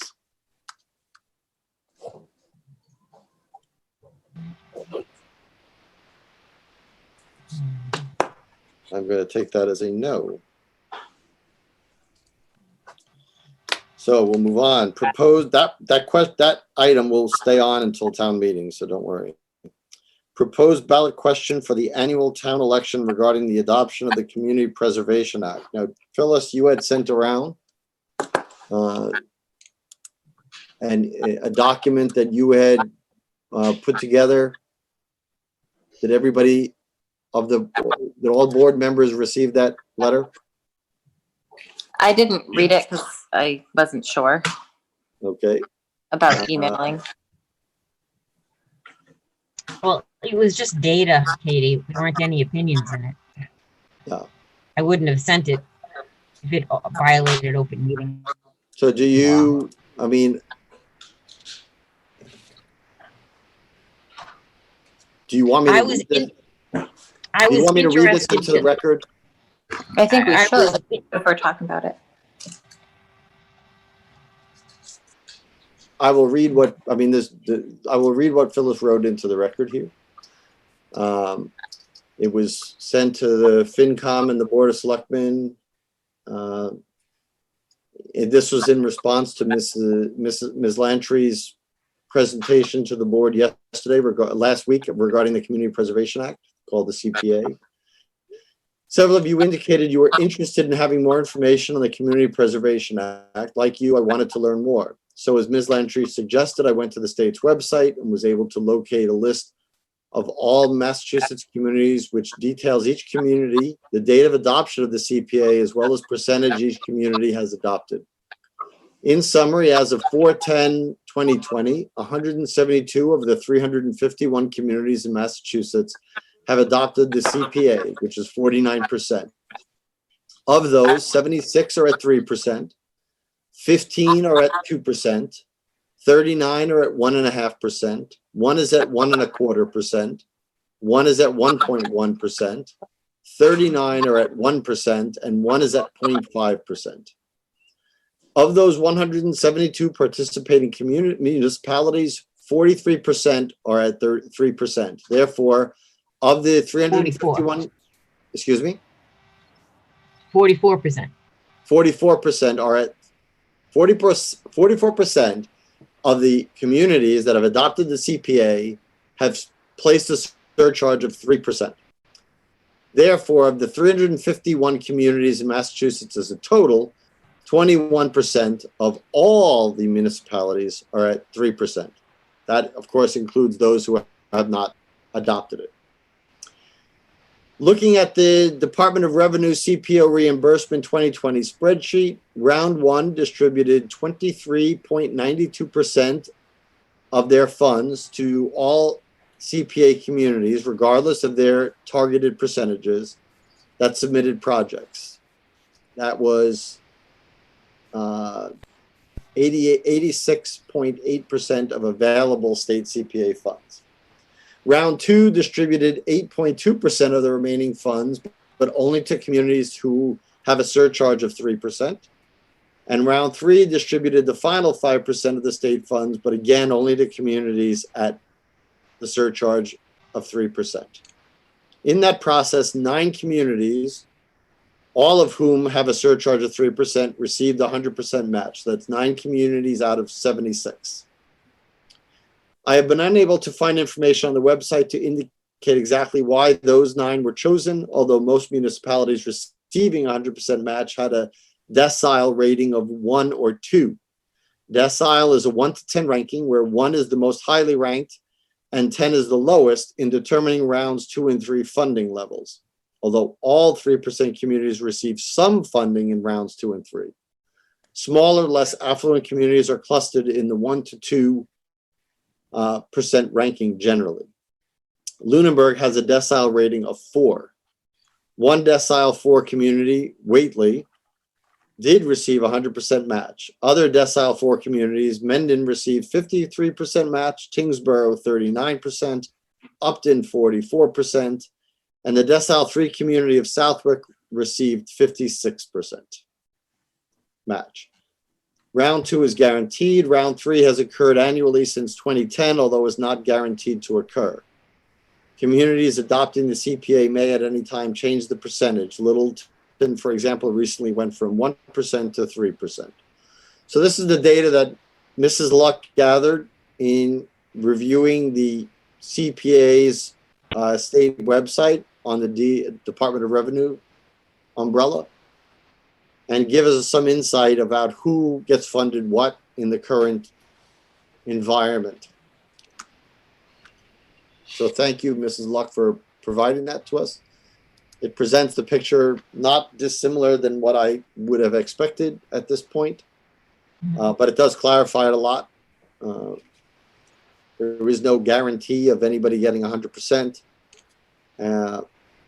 But again, you'll get in the range of the 100% down to the lowest, who had 3% in our decile rating was 39%. So somewhere in that range, you'll get that match. I will open the floor to anybody who has any discussion points regarding the CPA and putting it on the ballot. Mr. Jeffrey. I also, Hold on. I can wait for what Phyllis has to contribute. I just wanted, I was looking at those figures again today, and in the 2020, every community that had a CPA did obtain some funds. You know, they all applied for some funds. The least amount of funds received was $718. And it goes all the way up to Boston, which received about $4 million. You know? So every community that has a CPA did take advantage of it. Mr. Jeffries. Yes. So last week, when Ms. Lantry presented this information, I raised a question, or I presented to her something that would be helpful with regards to taxes and being able to get some data together. I think that the information that Ms. Luck just presented makes this more difficult because if let's say someone pays $6,000 in taxes in a year, and if previously $120 of that, let's say, went to something that would have otherwise been carried by CPA, the challenge or the difficulty here is it's not quite apples to apples. That if someone's paying $6,000 a year, you have to think, well, now there's another 3% of that $6,000 on top of that. And so, you know, when you're kind of crunching these numbers, I find it difficult with a 39% match. If that is, you know, or 40% or even 50%, to be able to get to the point where the average taxpayer does not see a significant increase. I think that this makes sense to me only if it's a savings for the town. If it's just another expense, I don't know if now is the time to be asking people to go 3% on top of their tax bill. So are we waiting for more information, or are we looking to vote today? Well, first I'll ask the town manager, when do we have to vote by on this ballot question? And to be safe, I would say the end of April. So we have 1 or 2 more meetings, Mr. Jeffries. Okay. Hold on, Mr. McQuaid. You had something additional, Michael? I was going to say I'm in favor of giving Ms. Lantry the opportunity to get more information and get back to us. Okay. So now, Mr. McQuaid. I was going to say that this CPA creates a savings account that can be used on certain projects, but I don't think it's you can't have any real expectation that the money that you're going to contribute is going to go down because of this. It just means that certain money is going to get saved and put aside for these special projects. It doesn't mean that we're not going to raise taxes 2.5% every year. or the money's not going to be used somewhere else. So I don't think it's not going to be a net savings, is not by any degree. I mean, it just ensures that certain categories of government, be it parks or historic buildings or whatever, actually get funded versus not, like they sometimes are. Mrs. Adams.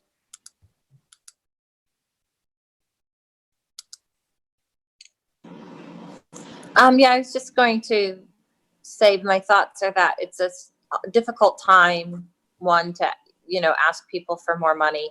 And then this act has had a history of failing in town meeting in Lunenburg. Not that you can't bring things back with new ideas and new circumstances, but at the same time, as far as it goes from our perspective, I like things like this to go to town meeting, because then we're just asking the town if this is comfortable to them. That's the best way to read whether or not people feel they have the money or feel that it's a valid thing to do, or if they feel that it'll help.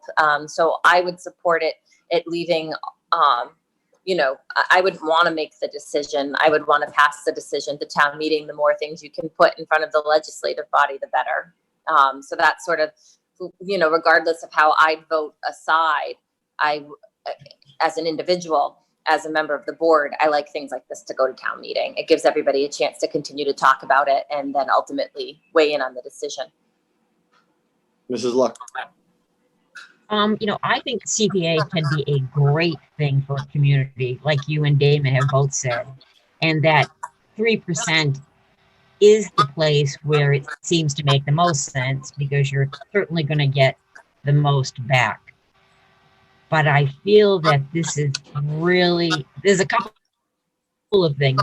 I think when you propose the Community Preservation Act, you have to look at what impact that has on the people's taxes and lower the amount of Proposition 2.5 to equal that. Maybe you don't raise it at all that year, so that the people that year don't feel the pinch. And then the next year you can go back to a regular, 2.5%, when you've already got that in the bank and it's part, to just throw 3% on top of everything else is a debt exclusion. It's a surcharge, technically not a tax, but we all got to write a check for it. It feels just like a tax, and it's going to hit everyone like a tax. And I feel that, I believe the last time it was raised at town meeting was in 2008, which was also not a great year to be looking for extra money. I believe, at least I feel, that it will not succeed this year. And I really think that the people, the proponents of this, should back off and propose it in another year where people are feeling a bit better about their economic status. I mean, this is the worst economic situation since the Great Depression. I just don't think, even if people really think it's a great idea, will feel that they can afford it this year. So I think it's not the right year to do it. Well, if they have the ability to vote against it. I mean, I will agree with Katie on this. It's like, I'm not here to make the decision for them, because they all have their own voice. They have their voice twice. They have their voice at town meeting. They'll have their voice at the ballot box. I happen to believe, and I've always believed, this is an excellent program. It's a way, everybody talks about ways to get more money into the town. Well, the state is saying, here's a program, but in order for me to help you, the state to help you, you have to show that you want to help yourself. So it's a plan that says, if you save, I'll put more money into it, whatever that percentage is. And back in the beginning, when we first proposed this, everybody was getting 100%. Then everybody got 100% who pays 3% for like 12 years or 10 years. So it made a lot of sense. And it still makes a lot of sense, because it brings things out. But you're right. People have to choose. And that's why I'm willing to let it go to the ballot. They have to choose for themselves if they can afford it. I'm not here to preempt their decision to support something or not. And for technical reasons, by the way, just one of the major reasons why it's not a tax is because the town has the ability to vote it down the percentage and eventually out after so many years. Where obviously with taxes, you don't, well, I guess you could do it with taxes with an underride, although I don't think any town in Massachusetts has ever passed an underride that I'm aware of. So I believe it's semantics, though. It's going to feel just like a tax. well, it's going to get paid just like a tax, but it isn't because the town has control of it, and taxes go into general funds, and this does not go into a general fund. So this can't be used for police. It can't be used for schools. It can't be used for any of that. It's very specific what it can be used for, and it's all guided by the statute that created the CPA to begin with. Mr. Jeffries. Do we have any understanding of what the financial impact of all this is to the majority of the town?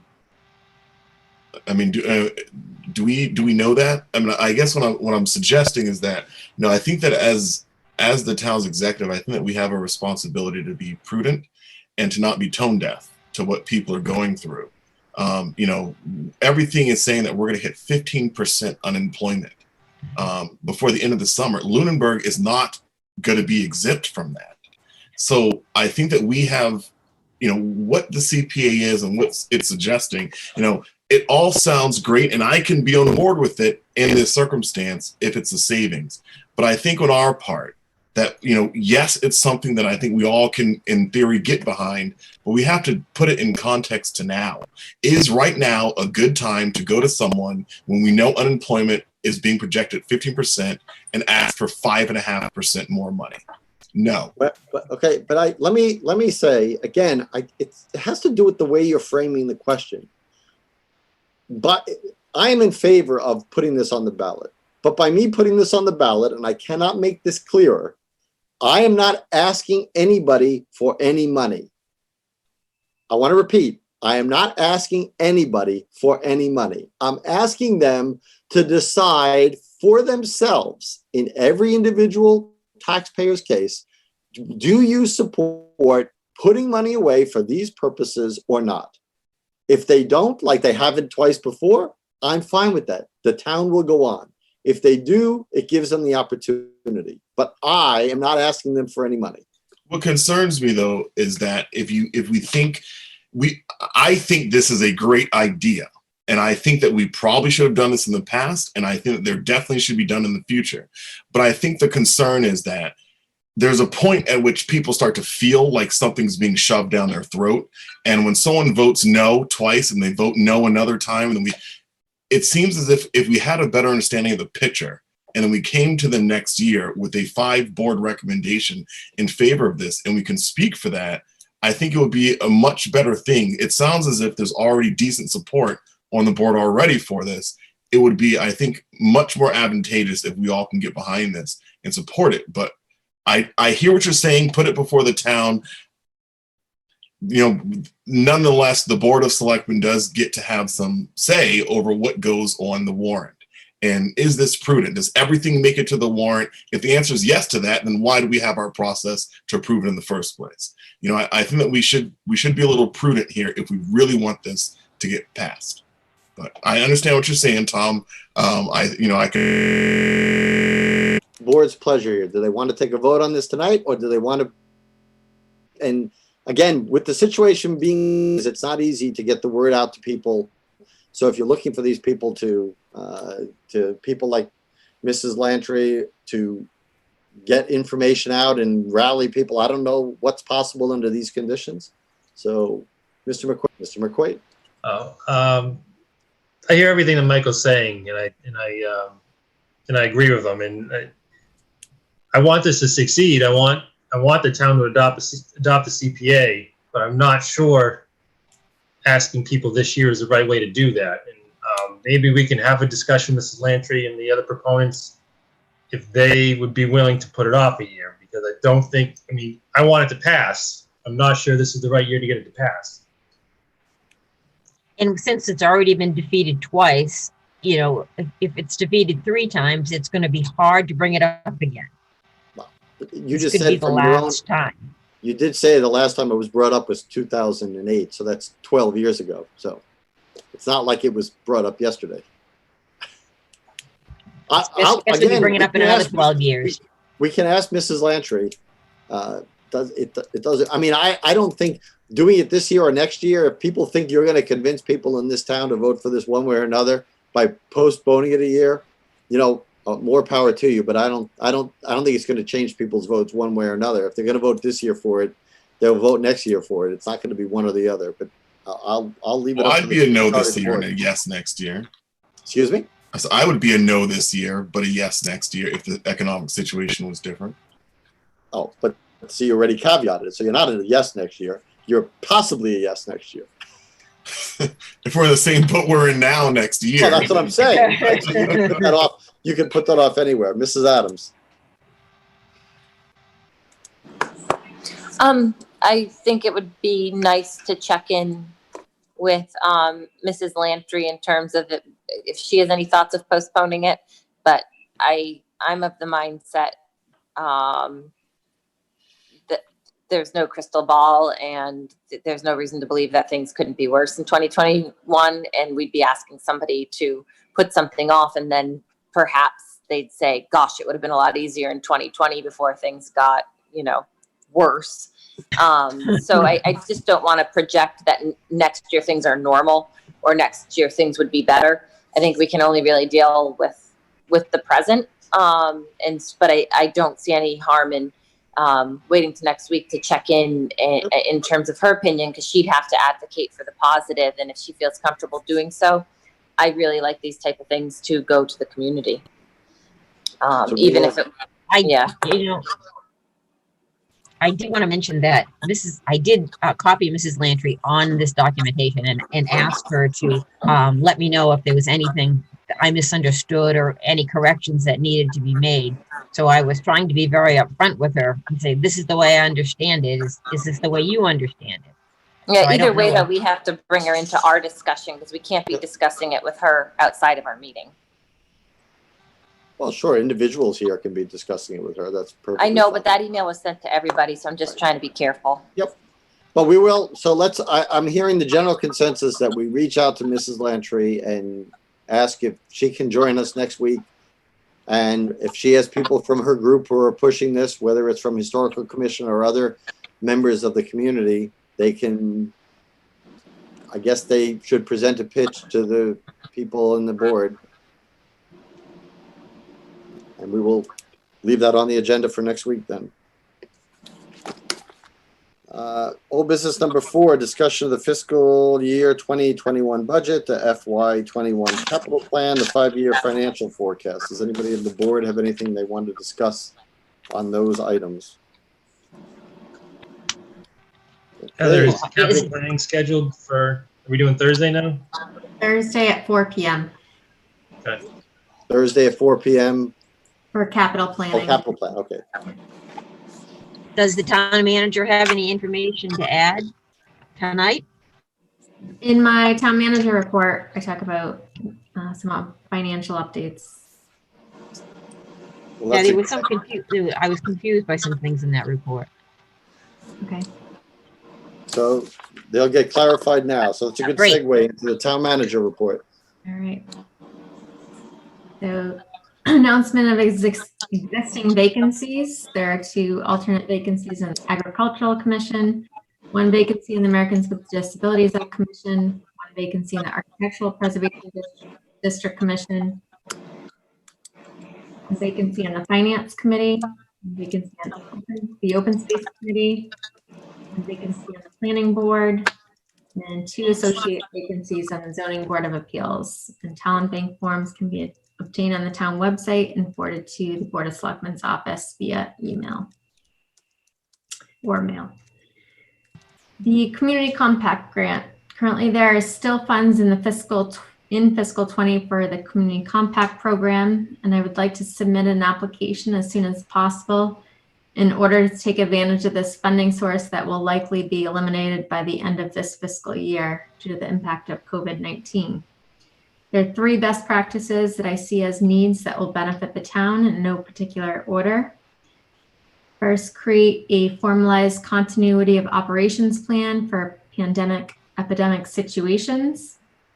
Prepare a succession plan that will help address a pending wave of retirements that would challenge a municipality's ability to maintain service levels and utilize expertise and experience of mature workers through consulting or mentorship program.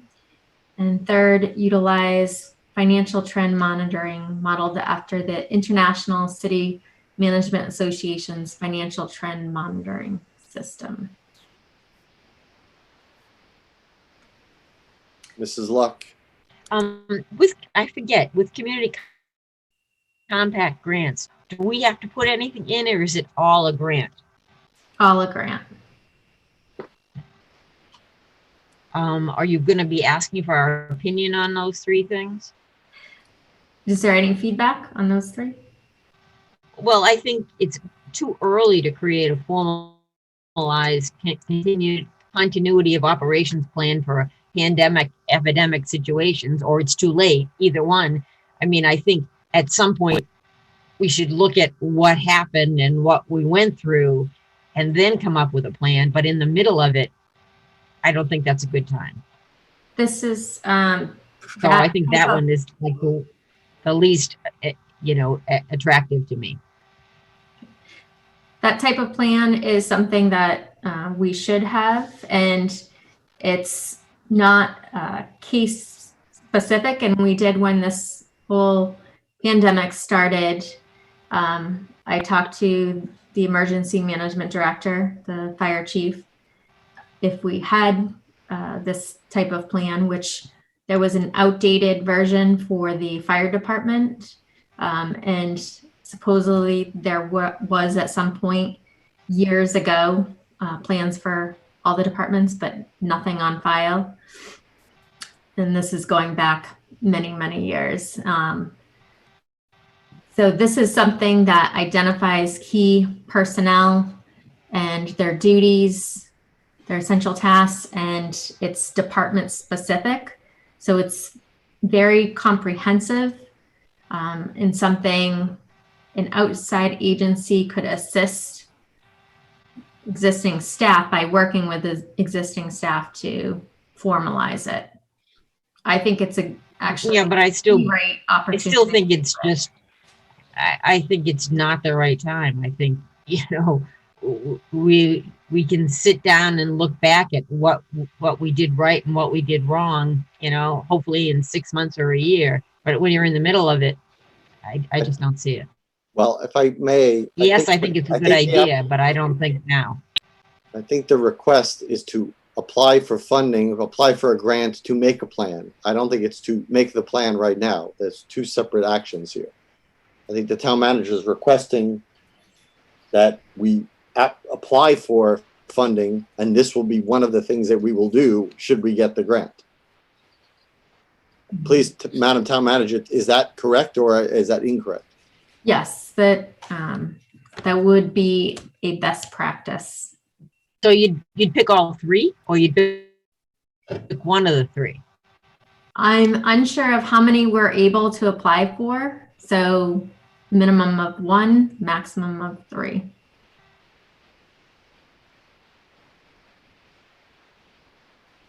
Based on my own experience professionally, I understand what Ms. Luck is saying. When I worked for the Department of Defense, one of the things that we did was we provided a nuclear, chemical, radiological, let me rephrase this. I worked for an Army battalion, and their mission was to provide, they were a chemical battalion, which means nuclear, radiological, biological warfare. And what my role was managing the overall day-to-day organization and supporting both the stateside support mission in case there was an incident here, and also supporting our coalition partners. What we found was that while you're in the middle of a crisis, it's the best time to document what you don't know. And that way, in the future, when there's another situation, when you're looking back on something 6 months or a year later, doing a form of an after-action review, that your lens is different than when you're in it. When you're in it, you know what you don't know. And all that things that, I don't want to quote Donna Rumsfeld here, but what you don't know is extremely important when planning for the future. So I hear what you're saying, Selectman Luck, and in principle, I understand where you're coming from, but my own experience tells me that now is the time to start preparing for the next time this happens.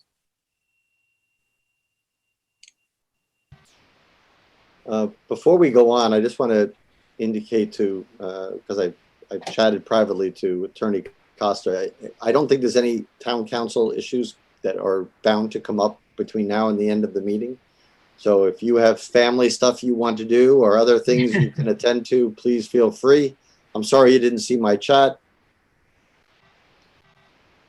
Get some other things for those shelves behind you too, by the way. We need some more pictures and knickknacks. Thanks. Okay, Madam Town Manager, go ahead.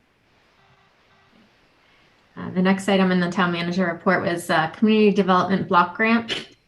Based on the federal stimulus package and increased funding for community development block grant funds, I've reached out to Montechusett Regional Planning Agency to see how they may be able to assist us with putting together a CDBG application. Also, Lunenburg was part of a multi-town CDBG funded housing rehab program many years ago, and I need to research that further with the town of Lancaster, as they were the lead community in that regional program, to see if any repayments to those loans were made and which would be available then to Lunenburg. Any questions? Nope, everybody's fine. All right. Fiscal 21 financial updates. The economic roundtable, originally scheduled for last Tuesday, occurred today, and there was an abundance of testimony from various groups such as the state treasurer, the Mass Taxpayers Association, Standard & Poor's, among other officials.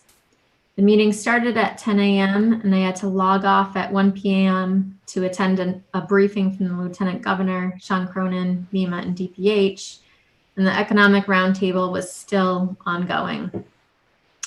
The economic roundtable testimony included the projected decline in tax revenues, the projected unemployment rate, the decline in GDP, and the economic prospects for weathering the impacts of COVID-19. The takeaways that I gleaned from listening to the testimony is that there will be dramatic shortfalls in state revenues up to 20%.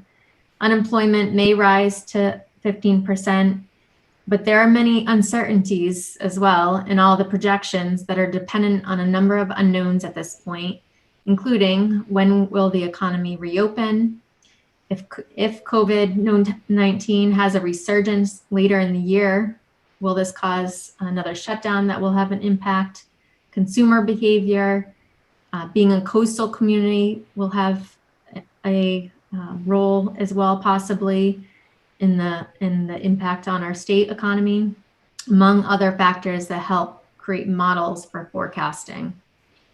The Commonwealth, compared to other states, is in a good position with the level of funding in the rainy day fund that will allow for more financial flexibility than other states. It was announced that this was first of many economic discussions, and currently we do not have a revised state aid estimate from the state, as they are at the very beginning of hearing testimony on the impact of the public health crisis on fiscal 20 and fiscal 21 revenues. I have forwarded the examples of the impact of how I outlined how I would approach revamping the fiscal 21 budget, and if we were to eliminate the new positions and additional hours. And this includes level funding state aid from fiscal 20 and the fiscal 20 local receipts amount, and reducing the new growth to the worst level we have seen in the last 10 years, which was during the Great Recession, to 130,000. And this would equate to a 30,000 overall deficit by making those changes. I'm in the process of scheduling a meeting with the Capital Planning Committee, which is now scheduled for Thursday at 4 p.m. to discuss the possibility of decreasing the amount available for capital in order to reallocate these funds to the operating budget. As soon as I have any updated projections, I will send them to both Finance Committee and the Board of Selectmen. Any questions? Mrs. Luck? Yes. You said I have forwarded examples. I didn't find those examples. Do you mean the worksheet you sent you brought to FinCom? Yes. Yeah, you said that was not what you were going to recommend. That was an And example I of thought the- that I thought that that revamping was way too slim. It's not nearly conservative enough. I mean, leaving state aid and local receipts at last year's level is absurd. I mean, the meals tax is going to be half or a quarter of what it was. Excise tax is going to be lower. I mean, that worksheet you sent to the finance committee doesn't slash things anywhere near enough. We have to go much further than that.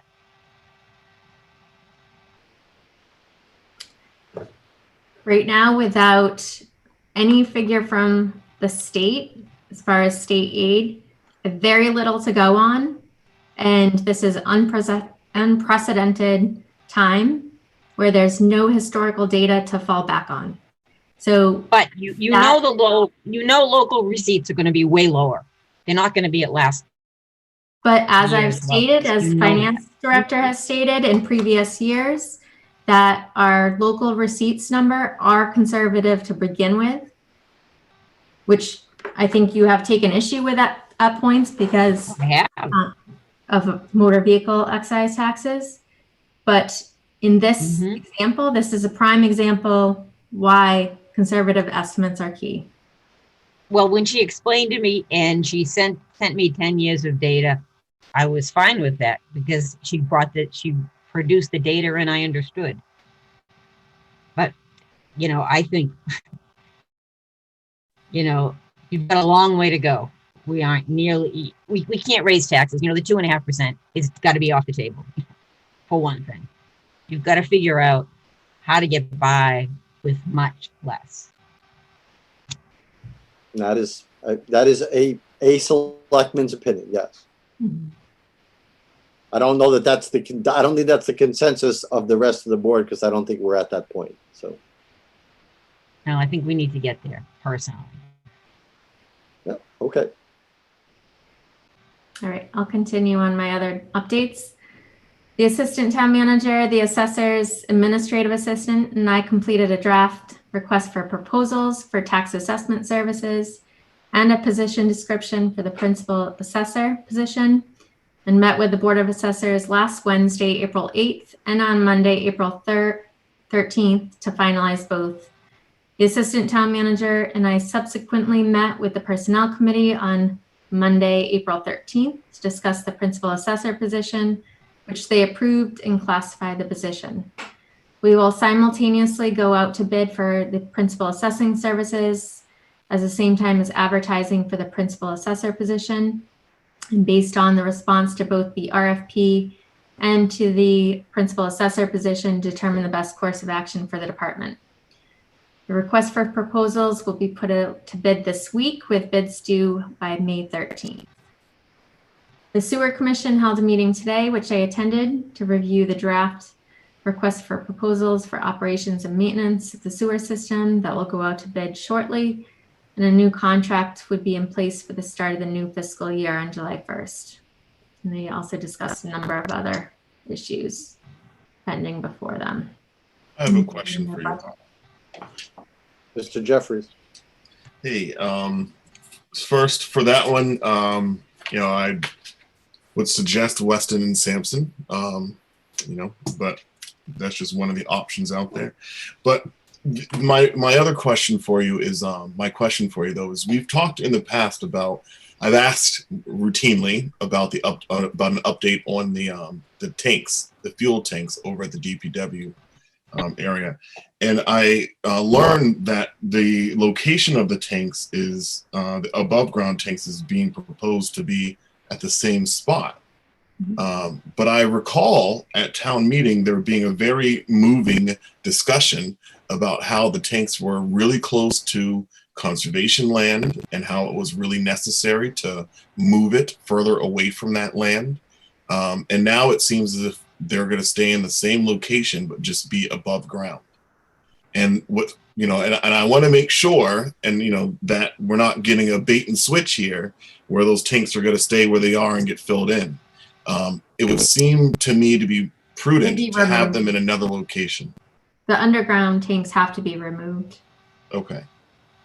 And the location, I mean, out of curiosity, why was it decided that the area that, as I remember almost a year ago now, this passionate discussion on the floor of town meeting about how they really need to be in another spot.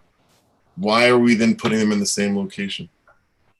I don't recall that exact discussion at town meeting. I thought it was a possibility that they could be moved to another location, and that wasn't a assertion that they would be moved to another location.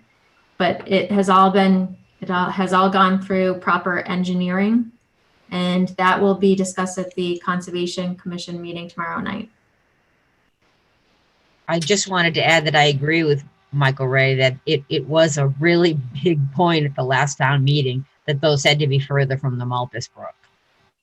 That's a very sensitive area. That's a big piece of property. There's no reason the tanks have to be put there. And I'd really hope as well that we're looking at the best spot on the property to put these, not just where it's been. And if the best spot on the property is that location, I can accept that. But if that's not the best spot, because there's too much risk that we don't need to take if we can put it somewhere else. That thing leaks. If those things leak, you've ruined Hickory Hills. Mr. McQuaid. My recollection of the pitch, even from back when you brought it capital planning, I don't ever remember the discussion being about them being moved. The major advantage of the new tanks was that they'd be above ground and you can detect leaks versus underground tanks when you don't know they're leaking. That was the environmental advantage of replacing them and putting in above ground tanks, and why it was such a critical thing to do.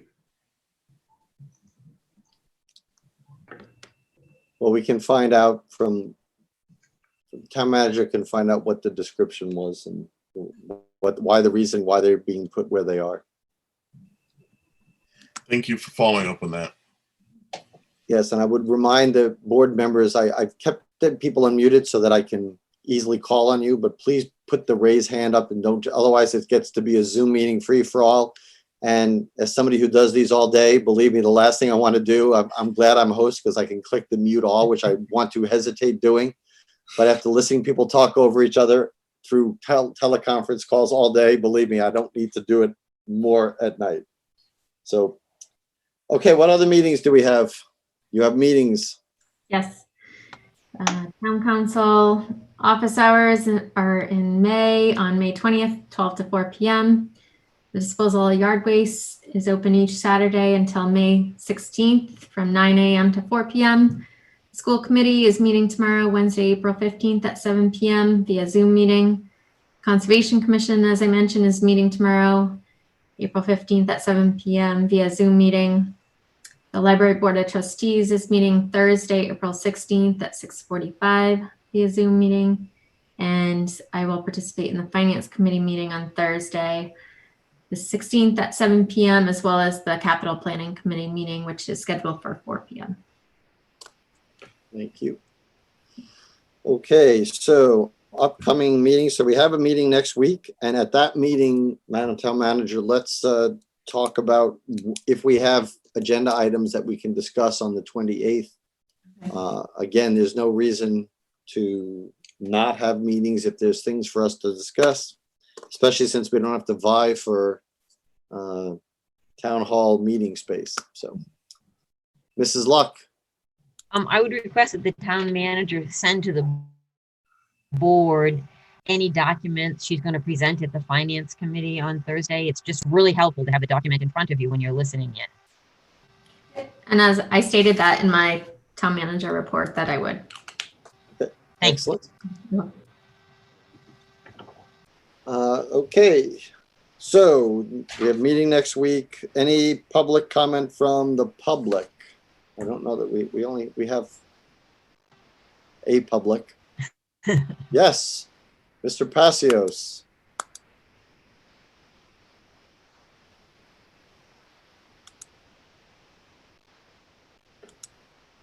There you go. You're on, Mr. Passios.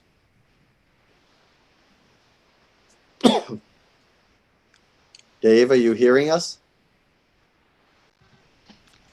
Helps if you turn the microphone on. It does. Dave Passios, 56 Whiting Street. Just a little bit of my recollection of the discussion about the fuel tanks at town meeting. That discussion about the relocation had something to do with the possibility that they'd be relocated to facilitate being able to maintain the pumping system that's presently there and install the above ground tanks first, and then take the underground tanks out. I don't know the reason for why that was not chosen as the route to go. That would be interesting to know. Thank you. Thank you.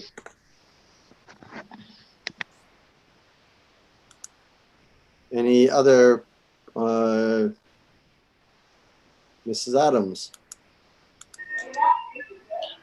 Sure. My board comment is just that I'm thinking of everybody. I can't imagine, how each individual person's life is playing out. I know here we have 4 Google Classrooms. I'm sort of working from home, Zoom panel lessons and everything. So I just appreciate the fact that everybody's probably in just as much of a strange space as another, and look forward to some sort of return to normalcy at some point. Thank you. Any other comment from the board? I will say, as a follow-up, I really do appreciate the way that residents of Lunenburg have really come together, with the one glaring exception that Mr. Jeffries has pointed out now twice, and people are posting everywhere on Facebook.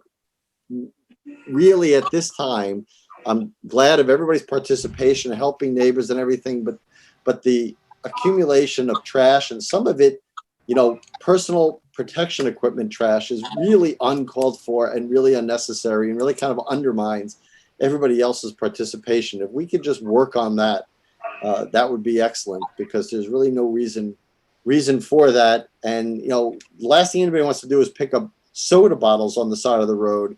Now we have to deal with people's rubber gloves and masks on the side of the road, which is exactly what we're trying to have people avoid, which is why they're wearing them to begin with. So please let's all try to do a better job on that.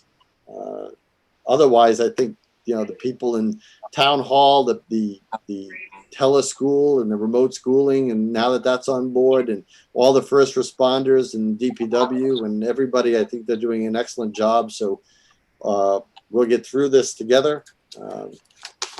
And to what Katie said, I think that was very well said. I think everybody is in a unfamiliar spot, and if we can all help each other along, that would be excellent. All right, I would entertain a motion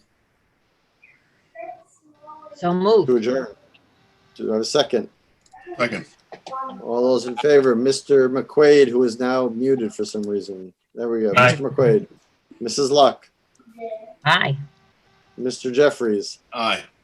Mrs. Adams. Aye. And an aye for me. Good night, everyone. Take care of yourselves. Take care of each other. See you next week. Good night.